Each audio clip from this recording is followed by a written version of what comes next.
इसमें दिया गया है रेनू अपनी आय का 30% बचत करती है, ठीक है। तो रेनू की आय हम लोग मान लेंगे कुछ, तो रेनू की आय हम मान लेते हैं 100 रुपया है और वो बचत कर रही है, कितना बचत कर रही है, तो 30% वो बचत कर रही है, तो 30 रुपया हो जाएगा। क्लियर, इसका 30% 30 होगा।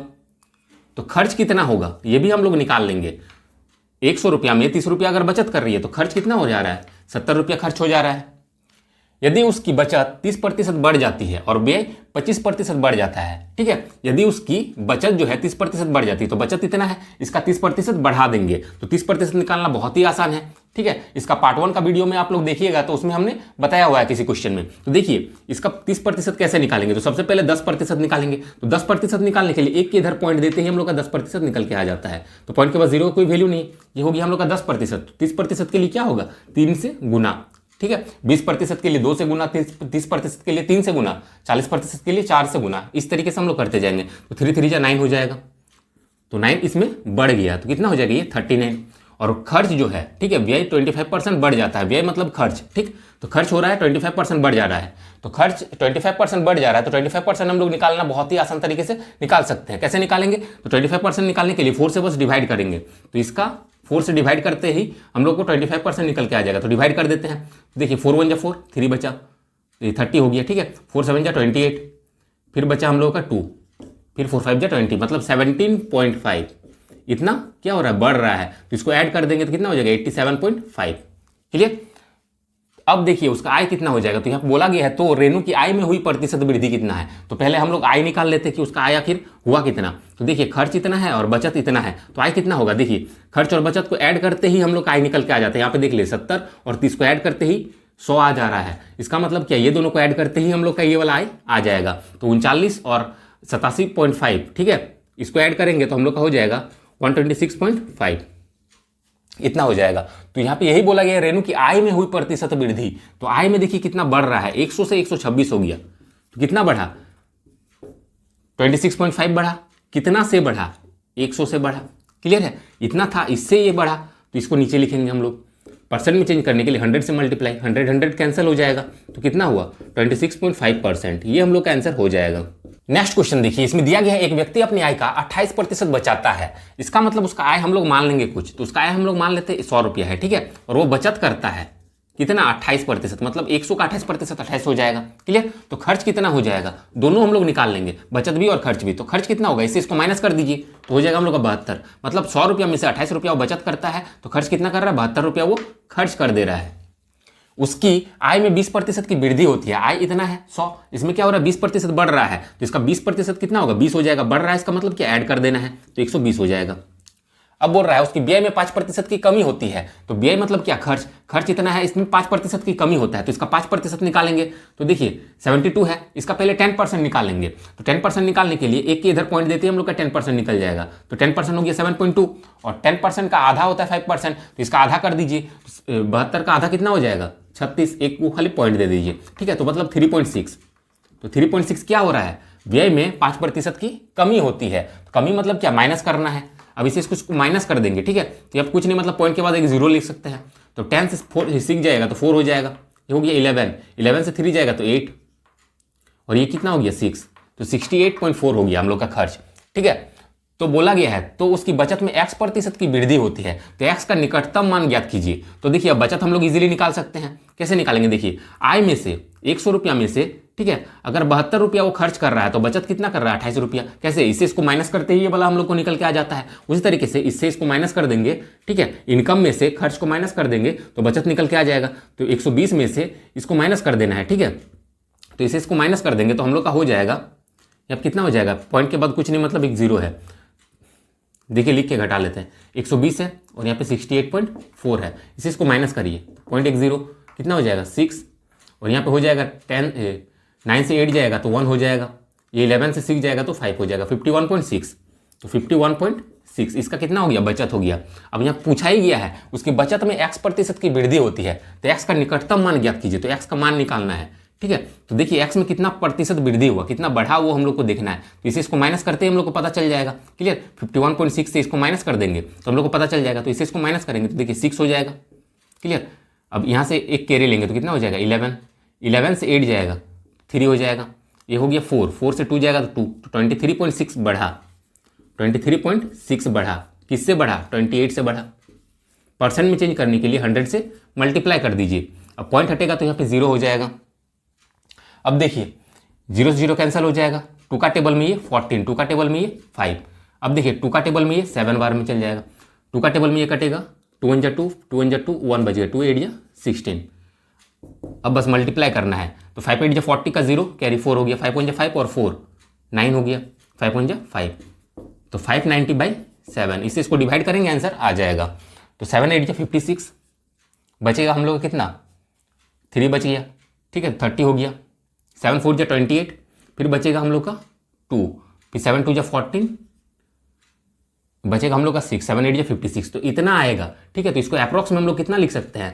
84 पॉइंट। देखिए 2 के बाद यहाँ पे एक डिजिट के बाद अगर 5 से ज़्यादा आता है तो एक बढ़ा के हम लोग लिखते हैं, ठीक है। मतलब 2 के जगह पे हम लोग डायरेक्टली 3 लिख सकते हैं, क्लियर। तो इतना प्रतिशत अप्रॉक्स में इतना प्रतिशत का क्या हुआ? आंसर हम लोग का हो गया। नेक्स्ट क्वेश्चन देखिए, इसमें दिया गया है सौरभ अपनी मासिक आय का 20% अपने बच्चों की शिक्षा पर खर्च करता है। वह शेष राशि का 30% परिवहन और कपड़ों पर खर्च करता है। इसके अतिरिक्त वह अपने पास बची राशि का 50% किराए और घर के रख रखाव में खर्च करता है। इन सभी खर्चों के बाद वह अपने पास शेष राशि का 50% अपने माता पिता के पास भेज देता है। शेष बची राशि 11,200 की वह बचत करता है। तो उसकी मासिक आय कितनी है? देखिए क्वेश्चन कितना बड़ा है, लेकिन सॉल्व एक लाइन में सॉल्व होगा। देखिए कैसे सॉल्व करना है। तो उसकी मासिक आय हम लोग क्या करेंगे? x मान लेंगे, ठीक है। और मासिक आय का, ठीक है, इतना ये बचत कर रहा है, इतना हम लोग को पता है। तो टोटल हम लोग यहाँ पे बचत वाले सेक्शन में ही सॉल्व करेंगे, ठीक है। मतलब इतना बचत कर रहा है। देखिए तो x इसका आय हम लोग मान लेते हैं। और क्या कर रहा है? वो 20% शिक्षा पर खर्च करता है। 20% अगर खर्च कर रहा है, ठीक है, टोटल आय कितना होता है? अपने आप में 100% होता है। उसमें से अगर 20% खर्चा कर रहा है तो बचेगा कितना? 80%। और 80% को हम लोग अगर भिन्न के रूप में लिखेंगे तो कितना हो जाएगा? 80/100। क्लियर है? यहाँ पे लिख के देख लीजिए, 80% है, प्रतिशत को अगर हटाएंगे तो 80/100 हो जाता है, नीचे में 100 हो जाता है। क्लियर है? इतना समझ में आया? अब इसी का यूज करके हम लोग क्वेश्चन को सॉल्व कर लेंगे। अब क्या कर रहा है? वह शेष राशि का 30% परिवहन और कपड़ों पर खर्च करता है। 30% अगर खर्च कर रहा है तो बचेगा कितना? 70 बचेगा, ठीक है। तो 70/100 हो जाएगा। अब बोल रहा है इसके अतिरिक्त वह अपने पास बची राशि का 50% किराए और घर के रख रखाव में खर्च करता है। तो 50% अगर खर्च कर देगा तो 50% बचेगा, मतलब 50/100। वह अपने शेष राशि का 50% माता पिता के पास भेजता है। तो 50% भेज रहा है तो बचेगा कितना? 50% बचेगा। अब बोल रहा है शेष राशि 11,200 की वह बचत करता है। इतना होने के बाद वो कितना बचा रहा है? 11,200। तो इज इक्वल टू देके 11,200 कर देना है।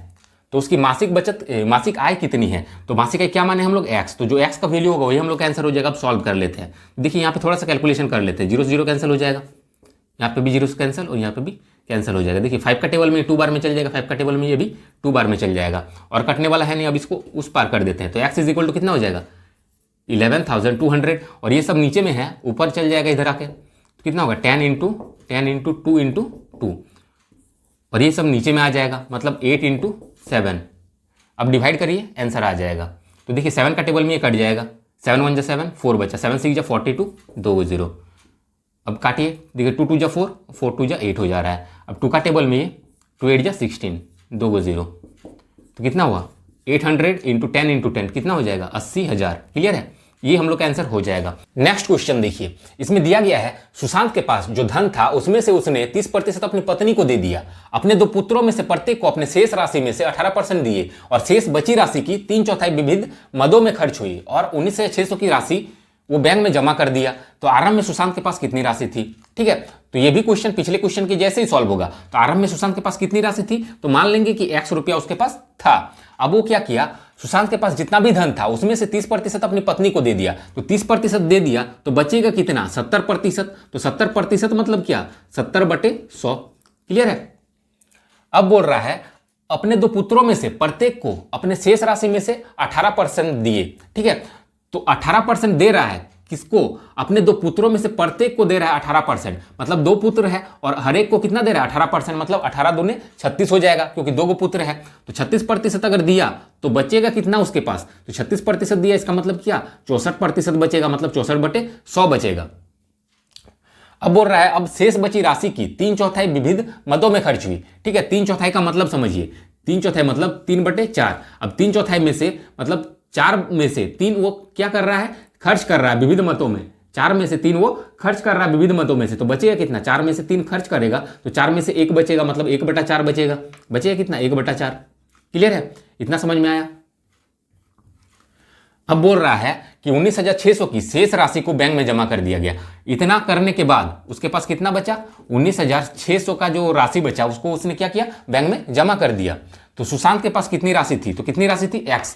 ठीक है, तो x का जो वैल्यू होगा वही हम लोग आंसर हो जाएगा, इसको सॉल्व कर लेंगे। तो x इज इक्वल टू 19,600। अब ये सब जो नीचे में है ऊपर चल जाएगा इधर, 100 इंटू 100 इंटू 4, और ये डिवाइड में आ जाएगा 70 इंटू 64, और 1 को लिखने की कोई जरूरत नहीं है। अब देखिए कट जाएगा, इसको काटिए तो 0 से 0 कैंसिल हो जाएगा, 7 का टेबल में काटेंगे, 7 2 जा 14, 5 बच गया, 7 8 जा 56, एक 0। अब कटेगा 4 का टेबल में काटिए, 4 7 जा 28, एक 0। 4 का टेबल में कटेगा, 4 1 जा 4, 2 बचा, 4 4 जा 4 6 जा 24। ठीक है, अब देखिए 4 का टेबल में ये 4 बार में 16, 4 का टेबल में ये 25 बार में 25 7 जा 175 हो जाएगा, एक 0 यहाँ पे और 2 0 यहाँ पे, तो 3 0 हो जाएगा, तो 1,75,000 ये हम लोग का आंसर हो जाएगा। नेक्स्ट क्वेश्चन देखिए, इसमें दिया गया है एक व्यक्ति अपने आय का 35% भोजन पर और 55% कपड़ों पर खर्च करता है, तो टोटल खर्चा कितना हो रहा है, 35% और 55%, तो हो जा रहा है हम लोग का 90%। दोनों को ऐड कर लीजिए, तो ये क्या कर रहा है, खर्च कर दे रहा है। तो इसका मतलब क्या, वो 10% बचा रहा है। ठीक है, 10% वो क्या कर रहा है, बचा रहा है। यदि उसके पास अभी भी 400 रुपया शेष है, बचा कितना है, शेष 400 रुपया है, और बचा कितना रहा है प्रतिशत में, 10%, तो हम बोल सकते हैं 10% का ही वैल्यू 400 है। क्लियर है, क्योंकि प्रतिशत में 10% बच रहा है और रुपया में कितना, 400 रुपया बच रहा है, तो 10% इज इक्वल टू 400। तो उसकी कुल आय क्या है, तो कुल आय क्या होगा, 100%। क्लियर, तो 100% का वैल्यू हम लोग को निकाल देना है। कोई भी चीज टोटल जो होता है अपने आप में 100% होता है, तो कुल आय क्या होगा, 100%। तो 100% का वैल्यू हम लोग इजीली निकाल सकते हैं। देखिए 10% इज इक्वल टू 400, तो 400 यहाँ पे लिखना है और 10 नीचे में लिखना है, और इसको मल्टीप्लाई में, सिंपल सा कैलकुलेशन है, 0 0 कैंसिल हो जाएगा, कितना हो जाएगा, 4000। तो ये हम लोग का आंसर हो जाएगा। नेक्स्ट क्वेश्चन देखिए, इसमें दिया गया है 84,000 रुपये में खरीदे गए एक स्कूटर का मूल्य 10% प्रतिवर्ष की दर से कम होता है, तो 2 वर्ष बाद इसका मूल्य क्या होगा। बहुत ही सिंपल सा क्वेश्चन है, देखिए सेकंड्स में सॉल्व होगा। तो 84,000 रुपया है और 10% की दर से कम हो रहा है, तो कितना हो जाएगा, 10% अगर कम होगा तो 90% होगा, और 90% को हम लोग भिन्न के फॉर्म में कैसे लिखेंगे, 90/100। क्लियर है, और 2 वर्ष बाद पूछा गया, इसीलिए इसको 2 बार रिपीट करेंगे, मतलब एक बार लिख दिए हैं और एक बार लिखेंगे। अगर 3 वर्ष बोलता, 3 वर्ष बाद इसका मूल्य क्या होगा, तो इसको 3 बार रिपीट करते, मतलब एक बार यहां हुआ, एक बार 2 बार हो गया और एक बार लिखते, 3 वर्ष बाद बोलता तो। क्लियर है, अब इसको सॉल्व कर देना है। सॉल्व करते ही हम लोग का आंसर आ जाएगा। देखिए 2 0 से 2 0 कैंसिल, फिर 1 0 से 1 0 कैंसिल, फिर 1 0 से 1 0 कैंसिल। अब कितना हो गया, 84 इंटू 9 9 जा 81, और एक 0 है, बस इसको मल्टीप्लाई करिए, आंसर आ जाएगा। तो 81 से मल्टीप्लाई करेंगे तो 1 से 84 को करेंगे, 84 हो जाएगा, 8 4 जा, ठीक है, 8 4 जा 32, 8 8 जा 64, 64 और 3 67। अब इसको ऐड करिए तो 4, 8 और 2 10 का 0 कैरी 1, 8 और 6, तो कितना हुआ 6804, और एक 0 था, तो इतना, ये हम लोग का आंसर हो जाएगा। क्लियर है, बहुत ही सिंपल है। लेकिन क्वेश्चन में अगर थोड़ा सा चेंज करता, 2 वर्ष बाद की जगह, यहाँ पे बाद की जगह पे पहले अगर रहता तो क्वेश्चन जरा सा चेंज हो जाता। देखिए कैसे सॉल्व होता, तब इतना ही लिखते हैं हम लोग, 84,000 रुपया है और 10% की दर से कम हो रहा है, मतलब यही वाला होता 90/100। लेकिन यहाँ पहले अगर रहता, सिर्फ पहले रहता, 2 वर्ष पहले इसका मूल्य क्या था, तो 90/100 हो रहा है, इसी को पलट के लिखते हैं, मतलब हम लोग लिखते हैं 100/90, गुने में 100/90। इसको जो सॉल्व करते हैं वो हम लोग का आंसर आ जाता, कब, जब यहाँ पे पहले रहता। क्लियर है, अब आगे क्वेश्चन सॉल्व करें। नेक्स्ट क्वेश्चन देखिए, इसमें दिया गया है 3 वर्ष पहले बेंगलोर की जनसंख्या 3 लाख थी। यदि यह संख्या क्रमिक 3 वर्षों के दौरान क्रमशः 2%, 5% और 4% की दर से बढ़ती है तो वर्तमान जनसंख्या है। तो ये क्वेश्चन पिछले क्वेश्चन के जैसे ही सॉल्व होगा, बहुत ही आसान सा क्वेश्चन है। देखिए तो जनसंख्या कितना था, 3 लाख था। क्लियर है, और ये बढ़ रहा है कितना, पहले वर्ष 2% बढ़ा, फिर 5% बढ़ा दूसरे वर्ष, और तीसरे वर्ष क्या हुआ, 4% बढ़ा। क्लियर है, 3 वर्षों के दौरान ये बढ़ रहा है, इसका मतलब ये कहना चाहता है पहला वर्ष 2% बढ़ा, दूसरा वर्ष जो है 5% बढ़ा, और तीसरा वर्ष जो है वो 4% बढ़ा। तो देखिए 2% बढ़ा मतलब क्या, अपने आप में कोई भी चीज होता है 100% रहता है, तो 100% में से 2% बढ़ गया, तो इसका मतलब क्या, 102% हो गया। तो 102% को हम लोग कैसे लिखेंगे, 102% को अगर हटाएंगे तो नीचे 100 हो जाएगा, मतलब भिन्न के फॉर्म में इसको हम लोग ऐसे लिख सकते हैं, 102% को भिन्न के फॉर्म में हम लोग ऐसे लिख सकते हैं 102/100। अब 5% बढ़ा तो कितना हो जाएगा, 105/100। उसी तरीके से कितना 4% बढ़ा तो 104/100। अब इसको सॉल्व करेंगे हम लोग का आंसर आ जाएगा। तो इसको सॉल्व करेंगे तो हम लोग का आएगा 334,152।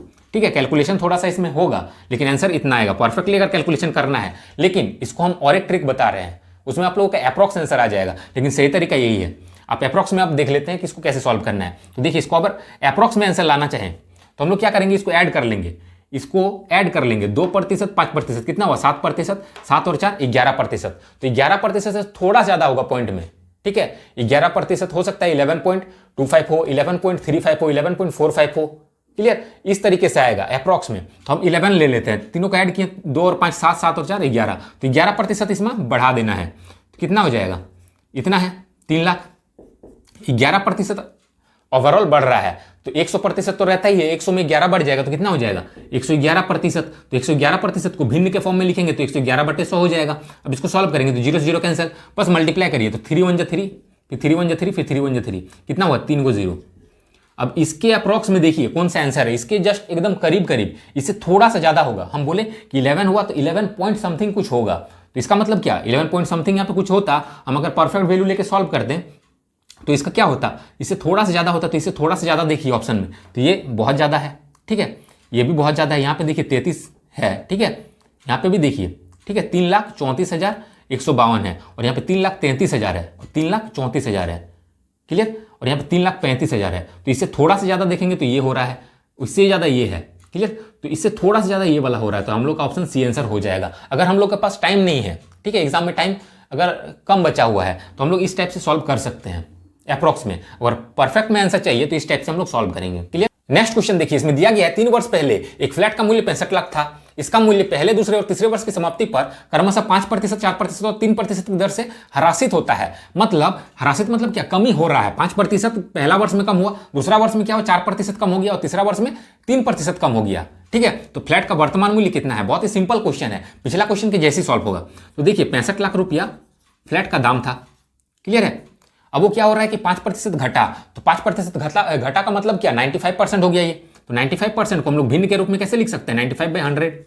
फिर क्या हो गया 4% घटा, तो इसका मतलब क्या हो जाएगा 96/100, और फिर 3% घटा तो 97/100। अब इसको सॉल्व करते ही हम लोग का आंसर आ जाएगा। तो ये कैलकुलेशन काफ़ी ज़्यादा लॉन्ग होने वाला है। ठीक है, तो इसमें हम लोग सॉल्व करेंगे, कैलकुलेशन करते ही हम लोग आ जाएगा 5750,160। ठीक है, ये आप लोग खुद से कैलकुलेट कर लीजिएगा। और इसका दूसरा तरीका ये है, ठीक है, अप्रॉक्स में हम लोग आंसर निकालेंगे। देखिए 65 लाख रुपया दाम था, तो 65 लाख यहाँ पे लिख देना है।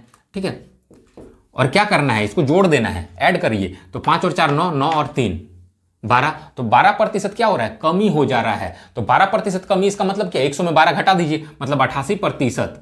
ठीक है, 88% हो जाएगा। अब 12% तो घट गया, तो 100 में से 12% घटेगा तो कितना होगा 88%, और 88% को हम लोग भिन्न के रूप में लिखेंगे तो कितना होगा 88/100। अब इसको सॉल्व करेंगे तो कैलकुलेशन इसके कंपैरिजन में थोड़ा सा इजी हो जाएगा, बहुत ही इजी हो जाएगा।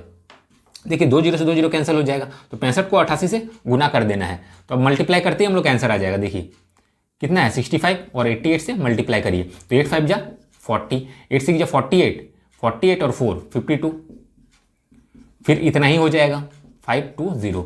अब कितना हो जाएगा 0275, तो कितना हो गया 5720, और यहाँ पे कितना 3 को 0 है। क्लियर है, मतलब कितना हो गया 57,20,000। ठीक है, और यहाँ पे देखिए 57,50,000 के समथिंग है। यहाँ पे ऑप्शंस को अब देखिए इतना आया। अब ऑप्शंस देखिए इसके अप्रॉक्स में, इससे क्या होगा, इसके जितना हम लोग 88 निकाले इससे थोड़ा सा ज़्यादा कम होगा, कम में थोड़ा सा ज़्यादा कम होगा, बढ़ाएंगे तो थोड़ा सा ज़्यादा बढ़ेगा। ठीक है, पिछला क्वेश्चन में बढ़ रहा था 11% था, तो 11 पॉइंट समथिंग हुआ था। क्लियर है, 11 पॉइंट समथिंग होगा। उसी तरीके से इसमें घट रहा है, तो 5 4 9 9 3 12, मतलब 12 पॉइंट समथिंग घट रहा है। तो 12 पॉइंट समथिंग घट रहा है, इसका मतलब क्या, इसमें पॉइंट में अगर कैलकुलेट करेंगे तो थोड़ा सा और ज़्यादा घटेगा। क्लियर है, थोड़ा सा और ज़्यादा घटेगा, तो और ज़्यादा घटेगा मतलब क्या, इससे थोड़ा सा कम होगा, तो इससे थोड़ा सा कम हम लोग देखेंगे तो 53 ये तो काफ़ी ज़्यादा कम हो जा रहा है, 55 ये भी काफ़ी ज़्यादा कम हो जा रहा है। यहाँ पे देखेंगे 57, ठीक है, तो 57 मिल रहा है। ठीक है, फिर यहाँ 50 है, यहाँ 20 है, और यहाँ पे 59, तो देखेंगे सारा वैल्यू तो ये इसके अप्रॉक्स में आ रहा है। क्लियर है, तो अप्रॉक्स में हम लोग आंसर निकाल सकते हैं इजीली, या फिर हम लोग अगर परफेक्ट आंसर चाहिए तो ये वाला कैलकुलेशन को करना होगा। नेक्स्ट क्वेश्चन देखिए, इसमें दिया गया एक मशीन का प्रतिवर्ष 10% मूल्य ह्रास होता है, तो मशीन का वर्तमान कीमत 2,50,000 है, तो 2 वर्ष बाद इसका मूल्य क्या होगा। तो पिछला क्वेश्चन के जैसे ही सॉल्व होगा। तो देखिए मशीन का कीमत कितना है, 2,50,000 है और 10% कम हो रहा है, इसका मतलब क्या 90% हो जा रहा है। तो 90% को भिन्न के फॉर्म में लिखेंगे तो 90/100 और 2 वर्ष बाद बोला गया है, इसीलिए इसको 2 बार लिखेंगे। तो एक बार लिख दिए और एक बार यहाँ पे। अब इसको सॉल्व करते हैं, आंसर आ जाएगा। तो देखिए 2 0 से 2 0 कैंसिल, फिर 2 0 से 2 0 कैंसिल, तो कितना हुआ 2500 और गुने 9 9 जा 81। ठीक है, अब इसी इसको मल्टीप्लाई करेंगे तो हम लोग का हो जाएगा 202500 और यही हम लोग का आंसर हो जाएगा। अब इसी को हम लोग अप्रॉक्स में निकाल सकते हैं। देखिए अप्रॉक्स में कैसे निकालेंगे, 2,50,000 है और 10% करके 2 बार कम हो रहा है, 2 वर्ष बाद दिया गया, इसका मतलब क्या 10% करके 2 बार कम हो रहा है, तो 10% करके 2 बार कम, इसका मतलब क्या 20% कम हो रहा है, तो 20% कम हो जाएगा तो 80% बचेगा और 80% को हम लोग भिन्न के फॉर्म में ऐसे लिख सकते हैं 80/100, 0 से 0 कैंसिल, फिर 0 से 0 कैंसिल।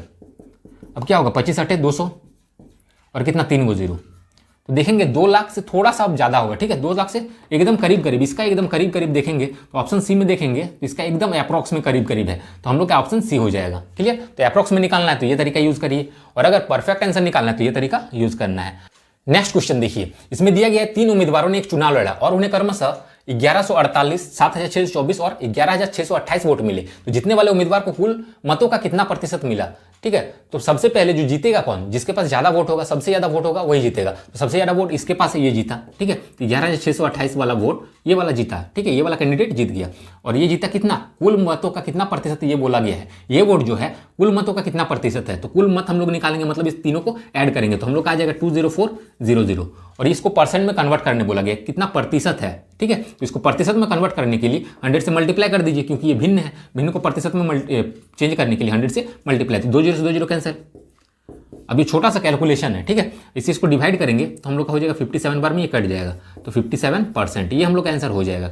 नेक्स्ट क्वेश्चन देखिए, इसमें दिया गया है 2 उम्मीदवार एक चुनाव लड़ रहे हैं, सभी मत वैध हैं। एक उम्मीदवार जिसे 38% मत प्राप्त हुए 28,800 मतों से हार गया, डाले गए मतों की कुल संख्या ज्ञात कीजिए। ठीक है, तो जो भी डाला गया वोट है, मत मतलब क्या वोट, तो जो भी वोटिंग हुआ है वो अपने आप में क्या होगा 100% होगा और ये बोला ही गया है सभी मत वैध है, मतलब सारे वोट जो है सही है।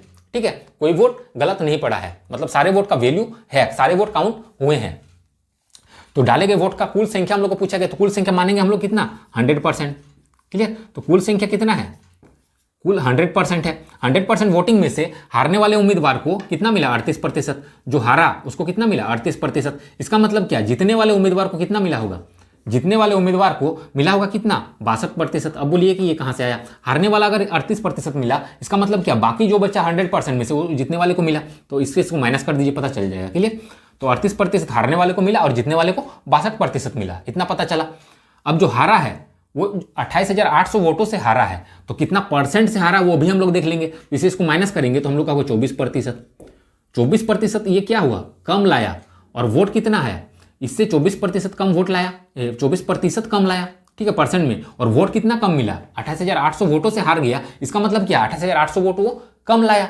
क्लियर, 24% कम लाया और 28,800 कम लाया, तो 28,800 बराबर हम बोल सकते हैं 24% बराबर 28,800 बोल सकते हैं। क्लियर, तो डाला गया मतों की कुल संख्या क्या है, तो कुल संख्या कितना है 100%, तो 100% हम लोग निकाल देंगे, कितना होगा 28,800 और ये डिवाइड में चल जाएगा और ये मल्टीप्लाई में। तो 24 का टेबल में ये काटेंगे, 24 1 जा 24, बचेगा हम लोग कितना 2 बचा, 4 बचा, 24 2 जा 48 और 2 0, अब कितना हुआ, ये हम लोग का आंसर हो जाएगा। क्लियर है। नेक्स्ट क्वेश्चन देखिए, इसमें दिया गया एक कॉलेज के चुनाव में सीमा और गीता को कुल वैध मतों में से 4:5 के अनुपात में मत प्राप्त होते हैं। तो सीमा है और गीता है, इसको वैध मतों में से कितना मिला 4:5 के रेशियो में वोट मिला है। ठीक है, यदि 15,000 मतों में से 19% मत अवैध है तो टोटल वोट कितना है 15,000 है, और इसमें से 19% मत अगर अवैध है तो इसका मतलब क्या वैध वोट कितना है 81%। तो 81% को हम लोग भिन्न के रूप में कैसे लिखेंगे 81/100। क्लियर है, और ये वैध मतों का रेशियो है और ये हम लोग का वैध मत निकल के आ जाएगा। क्लियर, तो इसको सॉल्व करेंगे तो 2 0 से 2 0 कैंसिल हो जाएगा, तो कितना हो जाएगा 15 1 जा 15 का 5 कैरी 1, 15 8 जा 120 और 1 121 और एक 0 है। क्लियर, तो इतना टोटल क्या है वैध मत है और इतना वैध मत का रेशियो है, तो इसको हम लोग निकाल सकते हैं कैसे। अब बोला ही किया गया है, तो सीमा और गीता के पक्ष में पड़े मतों के बीच कितना अंतर है। ठीक है, तो मतों के बीच अंतर हम लोग कैसे निकालेंगे, पहले रेशियो का अंतर निकाल लेते हैं, डायरेक्ट निकल के आ जाएगा। तो रेशियो का अंतर कितना है 5 से 4 जाएगा 1, तो रेशियो में अंतर 1 है, मतलब 1 का अंतर है, और कुल मत इतना है और कुल हम लोग कर लेंगे कितना हो जाएगा 4 और 5 9, कुल 9 हो रहा है और उसका वैल्यू कितना है 12150 और हम लोग को निकालना क्या है उसके बीच का अंतर, तो अंतर कितना है 1 है, तो 1 इस बराबर हम लोग को निकाल देना है। तो 12150 डिवाइड 9 मल्टीप्लाई 1, क्लियर। अब 9 का टेबल में कट जाएगा, 9 1 जा 9, 3 बचेगा, 9 3 जा 27, 4 बचेगा, 9 5 जा 45 और 0, तो 1350 ये हम लोग का आंसर हो जाएगा। नेक्स्ट क्वेश्चन देखिए, इसमें दिया गया एक चुनाव में 2 उम्मीदवार लड़ रहे हैं, विजेता को 48% वैध वोट मिले, ठीक है। जो विजेता है मतलब जो जीत गया उसको वोट मिला 48%।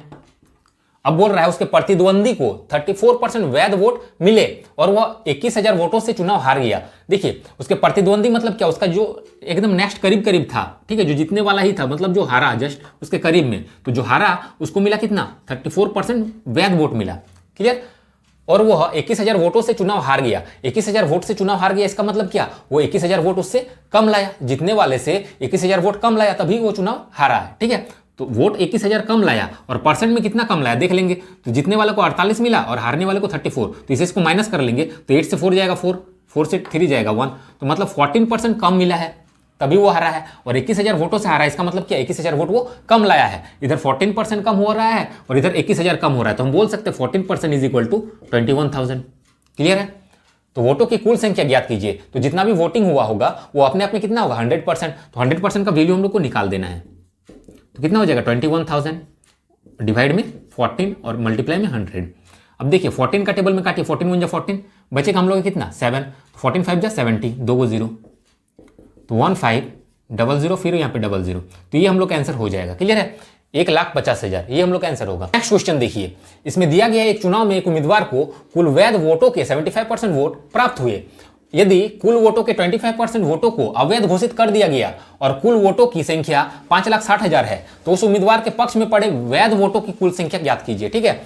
तो टोटल वोट कितना है 5,60,000 है, क्लियर है। और इसका 20% वोट क्या हो रहा है अवैध घोषित कर दिया गया है, तो इसका 20% हम लोग निकाल लेंगे, तो बहुत ही ईजी तरीके से हम लोग 20% निकाल सकते हैं। देखिए 5,60,000 है, ठीक है, 5,60,000 है। अब इसको कैसे हम लोग निकालेंगे 20% निकालने के लिए, देखिए 20% निकालने के लिए एक इधर पॉइंट दे देंगे, तो पॉइंट देते ही पॉइंट के बाद 0 का कोई वैल्यू नहीं, तो ये निकल गया हम लोग का 10% निकल गया। 20% के लिए क्या करेंगे 2 से मल्टीप्लाई करेंगे, तो कितना हो जाएगा 200, क्लियर। 2 6 जा 12 का 2 कैरी 1, 2 है 10 और 1 11, तो 20% निकल गया हम लोग का कितना 1,12,000, ठीक है।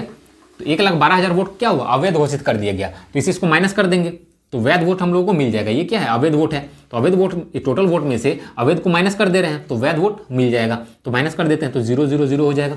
इससे 1 कैरी लेंगे तो कितना 10 से 2 जाएगा 8, ये हो गया 5, 5 से 1 जाएगा 4 और 5 से 1 जाएगा 4, तो इतना टोटल क्या है ये वैध वोट है, क्लियर। तो ये पूछा ही गया है, तो उस उम्मीदवार के पक्ष में पड़े वैध वोटों की कुल संख्या ज्ञात कीजिए। अब देखिए चुनाव है, ठीक है, एक चुनाव में एक उम्मीदवार को कुल वैध वोटों का 75% वोट प्राप्त होता है, तो इसका वैध वोट इतना है और इसका कितना मिला 75% मिला, तो इसका बस 75% हम लोग को निकाल देना है, मतलब 75/100, 2 0 से 2 0 कैंसिल हो जाएगा।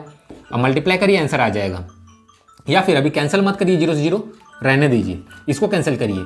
25 का टेबल में ये कट जाएगा 3 बार में, 25 का टेबल में ये 4 बार में, 4 का टेबल में इसको कैंसिल करिए, 4 1 जा 4, 4 1 जा 4, 4 2 जा 8 और 3 को 0, क्लियर। अब 3 से मल्टीप्लाई करना आसान हो जाएगा, कितना हो जाएगा 3 को 0 तो होगा ही, 3 2 जा 6, 3 1 जा 3 और 3 1 जा 3, तो 3,36,000 ये हम लोग का आंसर हो जाएगा। नेक्स्ट क्वेश्चन देखिए, इसमें दिया गया है एक बोर्ड परीक्षा में कुल परीक्षार्थियों में से 75% उत्तीर्ण हुए, यदि अनुत्तीर्ण परीक्षार्थियों की संख्या 625 है तो कुल परीक्षार्थियों की संख्या कितनी है। बहुत ही सिंपल क्वेश्चन है। देखिए टोटल जो परीक्षार्थी होगा वो अपने आप में क्या होगा 100% होगा। अब 100% में से 75% क्या हुआ उत्तीर्ण हुआ, 75% क्या हुआ उत्तीर्ण हुआ, मतलब 75% पास हुआ, तो फेल कितना हुआ होगा 25% फेल हुआ होगा, क्लियर है। क्योंकि अपने आप में टोटल जो है 100% परीक्षार्थी था, 100% में से 75% पास हो गया और 25% फेल हुआ। और यहाँ बोला गया है यदि अनुत्तीर्ण परीक्षार्थियों की संख्या 625 है, जो फेल होने वाले परीक्षार्थी है वो कितने 625 है, और फेल परसेंट क्या है 25%, तो 25% इज इक्वल टू 625 हम लोग लिख सकते हैं, क्योंकि फेल हुआ है 25% और फेल कितना हुआ है 625 नंबर में फेल हुआ है, क्लियर है। तो 625 नंबर से टोटल स्टूडेंट्स का जितना फेल हुआ है और परसेंट में कितना है 25% फेल हुआ है, तो हम बोल सकते हैं 25% इज इक्वल टू 625। तो कुल परीक्षार्थियों की संख्या कितनी है, तो कुल परीक्षार्थी कितना है 100%, तो 100% का वैल्यू हम लोग को निकाल देना है, तो कितना होगा 625 और इधर 25 डिवाइड में आ जाएगा और ये मल्टीप्लाई में चल जाएगा, तो 25 का टेबल में ये 25 बार में जाएगा, तो कितना हो गया 2500, ये हम लोग का आंसर हो जाएगा। नेक्स्ट क्वेश्चन देखिए, इसमें दिया गया एक परीक्षा में एक छात्र को पास होने के लिए अधिकतम अंकों का 35% अंक प्राप्त करना होता है। मतलब पास होने के लिए उसको 35% अंक चाहिए। क्लियर है, पास होने के लिए 35% अंक चाहिए। इतना समझ में आया। अब दिया गया है एक छात्र ने 70 अंक प्राप्त किया और 70 अंकों से फेल हो गया। 70 अंकों से फेल हो गया, इसका मतलब क्या, वो 70 नंबर कम लाया। 70 नंबर तो वो लाया है, क्लियर है, 70 नंबर प्राप्त किया और 70 अंकों से फेल हो गया। इसका मतलब क्या, 70 नंबर अगर और लाता तो पास हो जाता। तो 70 नंबर और ऐड कर दीजिए और इसको पास करा दीजिए। 70 कितना हो जाएगा, 140। मतलब 140 नंबर चाहिए पास होने के लिए, और पास होने के लिए परसेंट कितना चाहिए, 35%। तो हम बोल सकते हैं 35% इज इक्वल टू 140।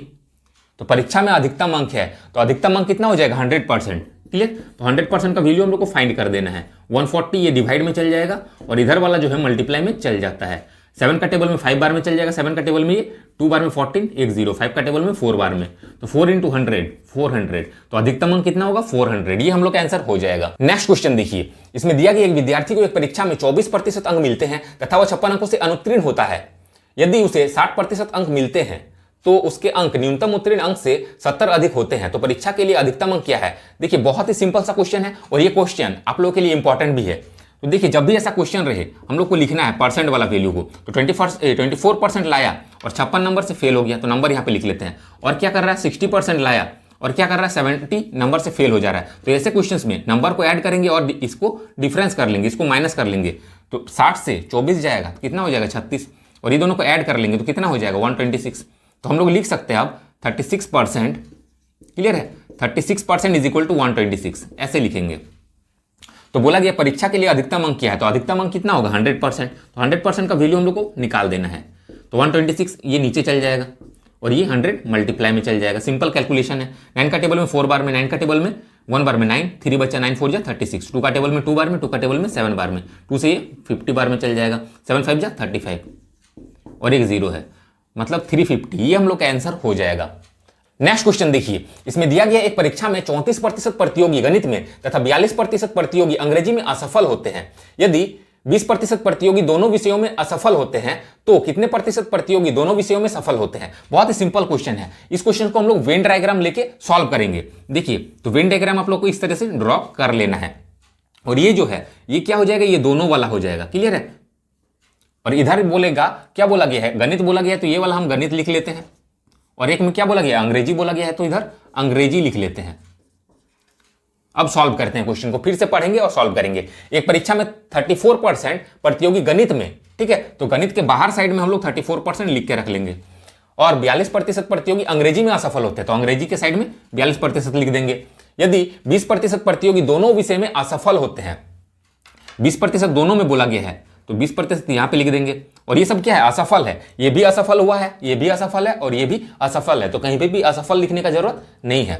मतलब हम लोग का जो भी वैल्यू निकल के आ जाएगा वो क्या निकलेगा, असफल का, फेल का निकलेगा। तो देखिए ये जो डायग्राम है यहां से यहां तक अगर हम लोग देखेंगे, ये जो सर्कल है ये किसका है, ये मैथ का है। ठीक है, और मैथ में कितना 34% है, तो यहां से यहां तक देखेंगे हम लोग, यहां से यहां तक देखेंगे तो 20 हो चुका है। इस सर्कल का इस वाला पार्ट को देखेंगे तो यहां से यहां तक तो 20 हो चुका है। और कितना देंगे कि 34 होगा, तो और 14 देंगे। कैसे, इसे इसको जस्ट माइनस कर दीजिए, यहां पे लिख दीजिए। ठीक है, ज्यादा दिमाग लगाना नहीं है, इसे इसको माइनस करिए, यहां पे लिखिए, तो कितना हो जाएगा 14%। अब देखिए ये वाला सर्कल जो है मैथ का है और 34 हो रहा है कि नहीं, तो 20 और 14 34 हो जा रहा है। मतलब ये वाला सर्कल कंप्लीट हम लोग का हो गया, मतलब मैथ वाला 34 हो गया। क्लियर, ऐसा नहीं करेंगे कि 34 यहाँ पे लिख देंगे। और क्यों नहीं लिखेंगे, क्योंकि मान लेते हैं आप 34 लिख देते हैं, 34 तो यहाँ तक ही हो जाएगा। ठीक है, ध्यान से समझिए, 34 तब यहाँ तक ही हो जाएगा। तो ये वाला जो 20 है ये कहाँ जाएगा, ये तो पूरा सर्कल अभी नहीं ना हुआ, इसको भी लेना पड़ेगा हम लोग को, ये भी, तब पूरा सर्कल हो रहा है। इतना समझ में आ रहा है। इसीलिए हम लोग क्या करेंगे, इसे इसको माइनस करेंगे और यहाँ पे लिखेंगे और पूरा मिला के ही 34 होगा। इतना समझ में है। और उसी तरीके से 42% अंग्रेजी में, तो अंग्रेजी का सर्कल यहां से यहां तक है, तो 20 यहां तक हो चुका है, यहां तक 20 हो चुका है। अब कितना, ये वाला पार्ट जो बचा है, तो ये वाला पार्ट के लिए कितना होगा, तो इसे इसको माइनस कर दीजिए, तो 2 से 0 जाएगा, 2 हो जाएगा, 4 से 2 जाएगा, 2 हो जाएगा, मतलब 22%। क्लियर, 22 और 20 कितना हो जाएगा, 42 हो जाएगा। पूरा सर्कल कंप्लीट हो रहा है अंग्रेजी का। क्लियर है। अब देखिए इसको ऐड करेंगे हम लोग। अब तो ऐड कर सकते हैं कि 14% सिर्फ मैथ में पास हो रहा है, 20% दोनों में पास हो रहा है और 22% सिर्फ अंग्रेजी में पास हो रहा है। अगर पूछा जाता, ठीक है, क्वेश्चन में, तो कितने प्रतिशत प्रतियोगी सिर्फ गणित में पास होते हैं, सिर्फ ये वर्ड ही का यूज करता, तो सिर्फ गणित में कितना 14%। अगर पूछता सिर्फ अंग्रेजी में कितना प्रतिशत पास होता तो 22% पास होता बोल रहे हैं, फेल होता बोल रहे हैं, ठीक है, फेल होगा अगर बोलता तो 14% मैथ में फेल होता, 22% अंग्रेजी में फेल होता। क्लियर है? लेकिन यहाँ पूछा गया है तो कितने प्रतिशत प्रतियोगी दोनों विषयों में सफल होते हैं, पास होते हैं बोला गया है, तो ये किसका निकलेगा? ये असफल का निकलेगा, मतलब फेल का। तो इसको ऐड कर लेते हैं, तो 14, 20 और 22 को ऐड करेंगे तो कितना हो जाएगा? 4 और 2 6 हो जाएगा, 2 2 4 और 1 5, तो 56% ये क्या हुआ? फेल हुआ। और आप लोग को पता है कोई भी चीज का वैल्यू अपने आप में 100% होता है, मतलब 100% प्रतियोगी होगा। क्लियर? तो 100% प्रतियोगी में से 56% क्या हुआ? फेल हुआ। इसका मतलब पास कितना हुआ होगा? तो पास हुआ होगा 44%। क्लियर है? पास कितना हुआ होगा? 44%। तो ये हम लोग का आंसर हो जाएगा। नेक्स्ट क्वेश्चन देखिए, इसमें दिया गया परीक्षा में 70% प्रतियोगी अंग्रेजी में, 80% प्रतियोगी गणित में सफल होते हैं और 10% प्रतियोगी दोनों विषयों में असफल होते हैं। यदि 84 प्रतियोगी दोनों विषयों में सफल होते हैं तो कुल प्रतियोगी कितने थे? पिछला क्वेश्चन के जैसे ही सॉल्व होगा, बहुत ही सिंपल है। तो सबसे पहले हम लोग को वेन डायग्राम बना लेना है, और ये क्या है? दोनों है, तो दोनों वाला में क्या है? लिख लेंगे 10% है, तो 10% लिख लेंगे। लेकिन 10% क्या है? प्रतियोगी दोनों विषयों में असफल होते हैं, इसको भी माइंड में रखना है। ये क्या है? असफल हो रहा है, तो हम लोग को जो निकल के आएगा वो असफल वाला निकल के आएगा। क्लियर है? मतलब फेल वाला निकल के आएगा। क्लियर है? अब देखिए परीक्षा में क्या था? अंग्रेजी था और मैथ था, तो इंग्लिश लिख देना है और मैथ लिख देना है। और यहाँ पे क्या बोला गया? यहाँ पे असफल बोला गया, लेकिन यहाँ पे सफल बोला गया है। पिछला क्वेश्चन में क्या था? दोनों सेम था, दोनों असफल था। इसमें थोड़ा सा अलग है, इसमें सफल दिया गया, इसमें असफल दिया गया है। क्लियर है? तो देखिए इसका मतलब क्या? 70% अंग्रेजी में क्या हुआ है? सफल हुआ है। तो फेल कितना हुआ होगा? असफल कितना हुआ होगा? तो 30% असफल हुआ होगा। तो यहाँ पे क्या हुआ? 30% लिख देंगे। दोनों को सेम कर लेना है। 80% क्या है? अंग्रेजी में सफल हुआ है, तो 80% अगर गणित में सफल हुआ है तो इसका मतलब क्या? 20% क्या हुआ होगा? असफल हुआ होगा। क्लियर है? अब देखिए तीनों सेम बन गया, पिछला क्वेश्चन के जैसे ही हम लोग चेंज कर लिए। अब देखिए ये 30 है, ये पूरा वाला 30 है, तो यहां तक 10 हो गया, यहां तक 10 हो गया, तो बचेगा कितना? 20। तब ना सर्कल पूरा होगा। क्लियर है? अब पूरा सर्कल हो जा रहा है, यहां तक 20 है और ये वाला पार्ट 10 है, तो 30 हो जा रहा है। क्लियर है? अब यहां पे भी 20 है, तो 20 से इसको माइनस कर देंगे तो 10, तो ये वाला पार्ट कितना हो गया? यहां से यहां तक ये 10 हो रहा है और यहां से यहां तक 10 था ही। क्लियर है? ऐसा नहीं कि 20 को लिख देना है, माइनस करके लिखना है। अब ये क्या निकल के आएगा? फेल वाला परसेंट निकल के आ जाएगा, तो कितना होगा? 20 और 10 और 10 40 हो जाएगा। ठीक है? तो 40% क्या हो रहा है? फेल हो रहा है। इसका मतलब क्या? 60% पास हुआ है, 60% पास हुआ है। अब यहां बोला गया यदि 84 प्रतियोगी दोनों विषयों में सफल होते हैं, और यहां पे दिया गया है दोनों विषयों में कितना सफल होता है? 84 नंबर्स दे दिया गया है, मतलब सफल का परसेंटेज हम लोग को पता है 60%, और सफल कितना है? 84 है, तो हम बोल सकते हैं 60% इज इक्वल टू 84। तो कुल कितने प्रतियोगी थे? तो कुल प्रतियोगी कितना होगा? 100% हो जाएगा। तो 100% का वैल्यू हम लोग को निकाल देना है, तो यहाँ पे कितना हो जाएगा? 84, और ये नीचे चला आएगा और ये मल्टीप्लाई में 0 0 कैंसिल हो जाएगा। 6 का टेबल में इसको कैंसिल करिए, 6 1 6, 2 बचेगा, 6 4 24, तो 140, ये हम लोग का आंसर हो जाएगा। नेक्स्ट क्वेश्चन देखिए, इसमें दिया गया एक छात्र को अधिकतम अंक के 60% अंक प्राप्त होते हैं। यदि उसे उत्तीर्ण अंक से 50% अधिक अंक प्राप्त होते हैं, फिर उत्तीर्ण होने वाले अंक अधिकतम अंकों के कितने प्रतिशत है? यहाँ पूछा गया है उत्तीर्ण होने वाला जो अंक है वो अधिकतम अंक का कितना प्रतिशत है। तो देखिए अधिकतम अंक से कितना? 60% अंक प्राप्त होता है, तो अधिकतम अंक हम मान लेंगे। ठीक है? अधिकतम अंक हम लोग 100 मान लेंगे। अधिकतम अंक 100 अगर मानते हैं तो क्या बोल रहा है? अधिकतम अंक के 60% अंक प्राप्त होते हैं, तो प्राप्त अंक कितना हो जा रहा है? प्राप्त अंक इसका 60% प्राप्त हो रहा है, तो इसका 60% 60 हो जाएगा, मतलब 60 नंबर प्राप्त हो रहा है। यदि उसे उत्तीर्ण अंक से 50% अधिक अंक प्राप्त होते हैं, मतलब उत्तीर्ण अंक से अब कंपेयर किया गया है, ये जो नंबर उसने प्राप्त किया, प्राप्त अंक कितना है? 60 है, और यही बोला गया उत्तीर्ण अंक से 50% अधिक अंक प्राप्त होते हैं, मतलब ये क्या है? 150% है, 50% अधिक प्राप्त होता है बोला गया है। इसका मतलब क्या है? ये 150% का वैल्यू दिया गया है 60, तो हम लोग 100% का वैल्यू निकालेंगे, और 100% का वैल्यू क्या निकल के आएगा? उत्तीर्ण अंक निकल के आएगा। क्यों निकल के आएगा? क्योंकि यहाँ पूछा, ये बोला ही गया है उत्तीर्ण अंक से 50% अधिक अंक प्राप्त होते हैं।